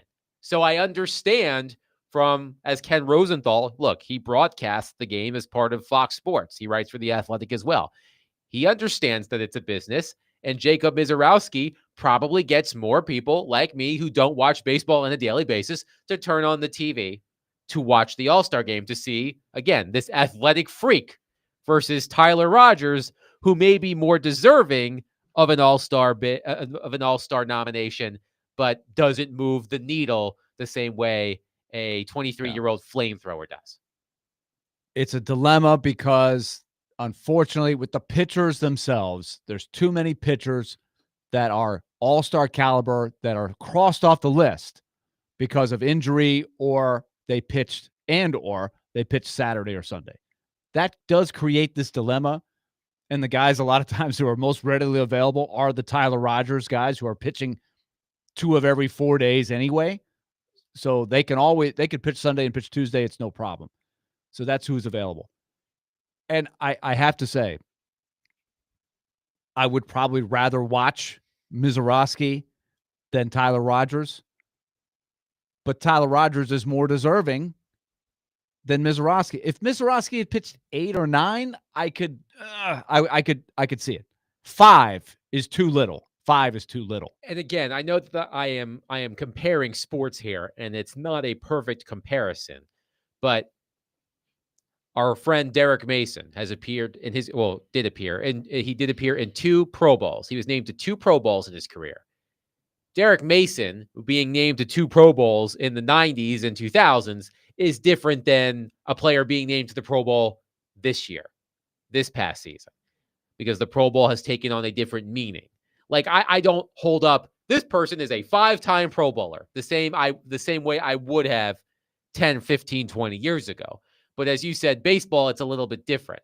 I'm just wondering if all-star games in general, they don't hold the same meaning as they once did. They've lost a huge chunk of casual fans who in the summer, when there's not football, this is the thing that baseball has not taken advantage of as much as they should, and they used to. In the summer, in the middle of the sports calendar, when there's not anything going on, this is where baseball should take center stage. And they've lost a lot of chunks of fans. Like you would fall into the category of casual baseball fan. True? Yes. They're always going to have people like me. They're stuck with me. I love the game too much, even if the game stinks. And where it was a couple years ago, where there was an all-time low of action, too many strikeouts and walks, too many long games. They fixed a lot of that. The product is way, way better. I would be excited to reboot the game to fans like you and say, look at our game. We fixed this stuff. We took the shifts out. There's not as much weird things going on that you didn't see when you were a kid. Stolen bases back, extra base hits, athleticism. It's there. But they haven't captured it. They haven't captured the casual fan back. One texter says, isn't the pitching dilemma similar to the Pro Bowl and that a bunch of guys were opting out? I was under the impression that they now select players they know will attend. Yes, that's a big part of it. That's a big part. That's Zach Wheeler. That's why the Phillies were talking out of both sides of their mouth, because they wanted to put those guys on the All-Star team. But those guys did not want to go. They didn't want to go. They wanted to be named to the All-Star team so that they could then say, I'm not going, a la getting invited to the wedding. Exactly.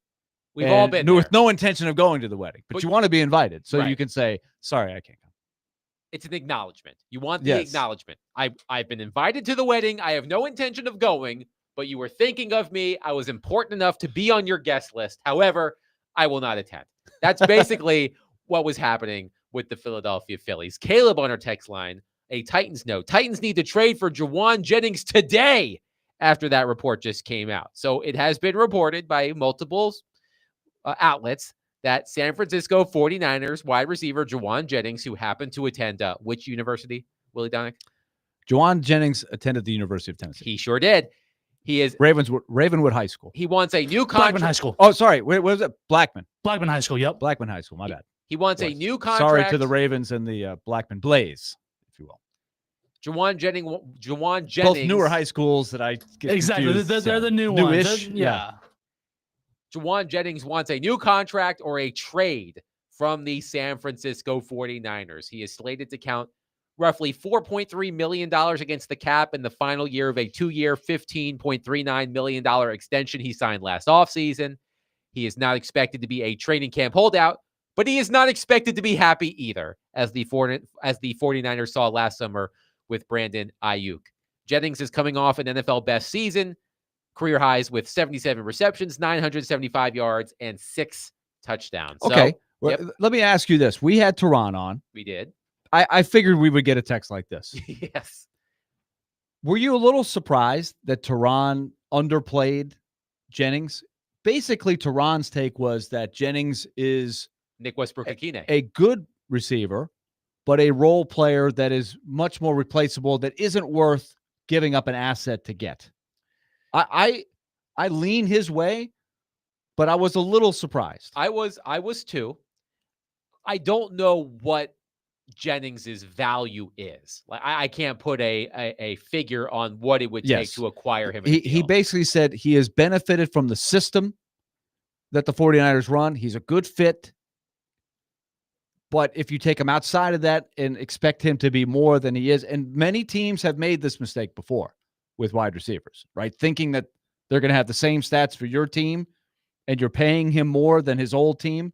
And this is where I think it'll be interesting to see what Westbrook-Akine looks like on a new team. The Predators had this experience. It was called the Brady Shea conundrum this past season. Oh. And that was with higher stakes for a guy that had done – Brady Shea had done a lot more than Juwan Jennings or Nick Westbrook-Akine. But your point about taking a player who was successful in a specific system, the Carolina Hurricanes run a specific defensive system that is unique in the NHL. And the wonder was Brady Shea is going to cash in because he played well in this system. How is he going to do in a different system? And the answer last season was not so good. Not so good, So, especially at the beginning of the season. Right. So I think that's what Teron's point was about Jawan Jennings. He looked good playing under Kyle Shanahan. Would he look the same playing under Brian Callahan? And he also caught a lot of passes last year, more than he had, partially because of opportunity. And to his credit, he stepped into that role and earned those catches. But 77 catches for 900 and something yards in a 17-game season. Let's not mistake that for a great year. And the 49ers did not have a great year, but they had injury issues, right? Ayuk, Samuel, they had McCaffrey wasn't there. Somebody had to catch some passes somewhere. George Kittle usually misses games. Oh, yeah. I don't know how many games he missed. I'm trying to find the season. efficiency ratings. It takes me longer to do this right now. I've got them here. I will tell you where Jennings ranked in the efficiency, because we still are programmed, as we should be. We'll always be like this because they do matter. The number of catches and the number of yards. It doesn't always mean you had the most efficient way of getting those. It certainly didn't equate to a lot of wins. But Jennings don't get me wrong, he's a very good player. But if he's on the street and you don't have to give anything up to get him, that's a different question than he wants to be traded. You've got to trade the 49ers something to get him. The 49ers don't have to trade him. They're like, hey, I kind of like Jennings for the price he is for one more year. Sorry, Jawan. Here's what we could do, but otherwise, if you don't like that, you got to stay here. We're not trading you. 615-737-1025. Your thoughts on the Phillies being a bunch of crybabies. Jacob Mizorowski, former member of the Nashville Sounds, making the Major League Baseball All-Star game after just 5 career starts. Jawan Jennings, it's all on the table. Yeah. 615. And Jennings, I'm looking at the numbers that I like to look at from Aaron Schatz and the FTN Fantasy. Yes. Used to be Football Outsiders. He was fairly efficient. It was a good year for Jawan Jennings. It wasn't just some empty calories. Sometimes you have guys who have numbers but not very efficient. He was 8.5% above average for a team that wasn't great. So that tells me that in the context of games, he had a good year. But what would you trade? 6th round pick? 7th round pick? Yeah. 5th round pick? I have a hard time. And then you've got to pay him. Then you've got to pay him more, because that's the reason he wants to be traded. Yes. He wants a new deal. The cap is going up. What would you spend on him? That's a good question. Maybe I'll do that research for tomorrow. Uh-huh. 615-737-1025. We will wrap up the show next. We are expected to be joined by Vanderbilt defensive back Martel Height, live from Atlanta. SEC Media Days. Chase and Big Joe are there. They come on the air at noon. Our SEC Media Days coverage is sponsored by Brewhouse South. Experience Nashville's ultimate sports and brew hangout at Brewhouse South in Cool Springs. Willie Donick, Adam Vingan, 102.5, 106.3 The Game.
D. Mace, Vingen, and Donick, 1025, 1063 the game. Willie Donick, Adam Vingen here. We will soon be joined by Martel Height, Vanderbilt defensive back, live from Atlanta at SEC Media Days. Remember, Chase and Big Joe coming up at noon to 3 all week, live from SEC Media Days. Our coverage is sponsored by Brewhouse South. Experience Nashville's ultimate sports and brew hangout at Brewhouse South in Cool Springs. As we await Martel Height, a couple of texts about Jawan Jennings. Andrew says, our wide receiver room looks just fine without giving away a draft pick for Jennings. Stop wasting mid-round picks. One texter said, we call him 3rd and 1 because he's so clutch. Super Bowl MVP if the Niners had won. Caleb, who floated. So was another guy that I think he was the Super Bowl MVP. Was David Givens. If he wasn't the MVP, he had a great Super Bowl for the Patriots and then signed with the Titans, and it didn't go well. Caleb, who presented this to us, said, perfect fit for the Titans. High motor, catches everything, elite blocker, won't be expensive. He's 100% worth a 5th or 6th round pick. Even if you still draft a wide receiver high next draft, you would have 3 solid guys, plus whatever these rookies do this year puts that room in much better shape moving forward. He is, I think, a great role player. He only played 15 games last year, so his numbers were pretty solid, probably even better than I gave him credit for. But I think we have to remember giving up the mid-round pick, even like a 5th or a 6th, sounds good. The real question, though, is what are you paying him for his next contract? Because he is setting himself up, I think, to be he's going to get a good raise. So how much of a raise? Right now, he's a great underpaid or correctly paid role player. Do you want him to be an overpaid role player or an overpaid guy that you're expecting to be a main guy? That would be the question for me. And I'm not saying you wouldn't do it under the right circumstances, but at this stage of where the Titans roster is, would he be the right guy? And there are a lot of question marks about the Titans wide receivers. Calvin Ridley at number 1. Who's going to take that number 2 slot? Is it going to be Tyler Lockett? Is it going to be Van Jefferson? Are one of those rookies, DK or Iomanner, going to step up and take that number 2 role? I remember we played all the time because we've clipped it. You said, I don't know why so many wide receivers weren't busting down Mike Borgonzi's door. This is the land of opportunity. Those words, those were your words when it came to the Titans wide receiver group. And it would be less of the land of opportunity. If they didn't have Lockett and or Jefferson, and Jefferson did play at Ravenwood, right? I got that right. Maybe there'd be more space that you could have a guy like Jennings and still leave space for some of these wide receivers that you hope you find somebody that emerges from the pack. Like you want to leave space for the rookies to be able to play some. You got to have a chance for one of those guys to shine, because you're not unless you make a big investment in a guy like Jennings, then I think the impact is going to be minimal for the amount of money you're going to pay. Let's go to Atlanta live, I should say, at SEC Media Days, where we are joined by Vanderbilt defensive back Martel Height. Martel, thank you for joining us. How are you today? I'm good. Thank you for having me. Of course. So the news of the day for Vanderbilt, I know that you took some snaps at wide receiver in the spring. Coach Lee said you will play some wide receiver for the Commodores this fall. If I'm not mistaken, you played both ways in high school. How involved do you expect to be in the Commodores offense this season? Well, I hope to just be able to produce on both ways, and just get thrown in there when they need me. But, we have great guys at receiver. We got Trent Hudson, Junior Sherrill, Tristan Brown. Those guys are great and excellent athletes, but I'm just the extra part of the receiver room. So Diego Pavia is with you at SEC Media Days. Willie and I were discussing earlier in our show about how motivated Pavia will be this season to prove that last season was not just a flash in the pan. Knowing him as you do, how would you describe his mindset entering this season? Well, everybody knows this, man. That guy there he's a dog, and he got that chip on his shoulder. So just you know, that's just Diego being Diego. He's gonna take last season and just carry on and build from that. And you know, he's gonna go out there and do his thing. I want to ask you about a change on defense. Clark Lee, of course, called plays on the defense last season. He's given those responsibilities to Steve Gregory, who he promoted to defensive coordinator. The defense took a big step forward in many different ways last season. But how has the change been from Coach Lee to Coach Gregory in terms of running the defense? I wouldn't even necessarily say it's a change. You know, they're all up under the same wing. It's the same as that message, just, you know, different voice. And Coach Lee got everybody on the same page, so it's really no difference. You know, just hearing a different voice in the room. But this is going great. We're talking to Martel Height, defensive back for the Vanderbilt Commodores, was second team All-SEC last year as a return specialist. He plays some defensive back. He's going to sprinkle in some time as well at wide receiver, a very important player for the Doors. And Martel, you as one of the leaders of the team now that's been there for a while, you guys experienced a great turnaround last year. What is the collective message that you're taking with you, knowing how hard it is even to repeat what you did last year, but build on it? You're not going to sneak up on anybody this year. Right. So the message is, you know, our mission is winning. So we're going to continue to just, you know, do the little small things to improve on winning. And then we're just going to stick to our covenants, you know, true brotherhood, pride in everything we do, earn it every day, recycle positive energy, you know, player-to-player accountability. We're going to stick to those things and just build from that. How satisfying was it for you last year to see the jump that you guys made after going through what you went through as a freshman? Yeah, like, so my freshman year we went 2-10. It was not a great feeling, you know. But, you know, bouncing back, believing in Coach Lee, believing in the team, you know, and doing the little small things that we needed to do to, you know, improve from that 2-10 season. It was great, you know. It was like warm home, you know. It was I don't even know how to really explain it, man. It was exciting though, you know, just being able to go out there and prove that we are better and we are going to keep improving. I thought about players like you a lot as I was watching last year. I didn't play football. I played other sports at Vanderbilt, but I followed closely. But the satisfaction of watching you, guys like Junior Sherrill, Cedric Alexander, the guys, because you saw it in this day and age of college football and college athletics. Some people leave when a program is struggling, and you saw some of your classmates leave after your freshman year. I admired you guys who stuck with it, and because I think doubly it had to be satisfying for that group. Right. Yeah, man. You know, once you build that connection with your head coach and players, I mean, it's kind of hard to really let it go unless it's fake, you know. And nothing from Coach Lee and that program who puts their 110% in is fake. It's all love. It's all real. And so just being able to believe in a guy like Coach Lee, you know, you can't do nothing but stay in the fight with him, you know, and build from that. So what's it like when you get this new group? Because every team now, you're not only welcoming incoming freshmen like you were once upon a time on campus, but you're welcoming another group that's coming in from other programs.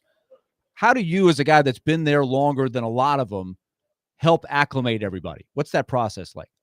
So, you know, well, Coach Lee and other players kind of like hit on it before I can even really like get to them. And like everybody picks up on the mission really, really well. So, I mean, just, you know, just consistently talking to people that, you know, like having our little brotherhood moments where like we go golfing, we go bowling, we go out to eat, you know, just keep harping on our mission, which is winning. I think everybody's like aligning really, really well with what we're needing to do for this season. All right, leave us with this. I know at a certain point it'll be part of the past and you're focused ahead because there's a rematch with Alabama this year, which a lot of people will be watching, and all of the teams that you had success against last year will get their shot. But the satisfaction of beating Alabama #1, that's something I'm sure you'll remember for life. What was the most fun part of the aftermath of celebrating that win for you? All right, so once our horn blew and the cannons went off, we had the video board playing, but like it was like as soon as it blew, just looking around the stadium and seeing like all of those fans like rush the field. Like even Bama fans like low key kind of traded their own team and like came to the field and was like celebrating with us. But man, like just seeing those people get the goalpost and walk it that far from the stadium through downtown into the river was probably the best thing ever. So you didn't walk with the people, but you were following Oh no, I didn't even follow. I just I was at home. I had just showered. I'm on a video game, and I looked down at my phone, and like Twitter's blowing up, and it's just a video of them walking the goalpost down through downtown.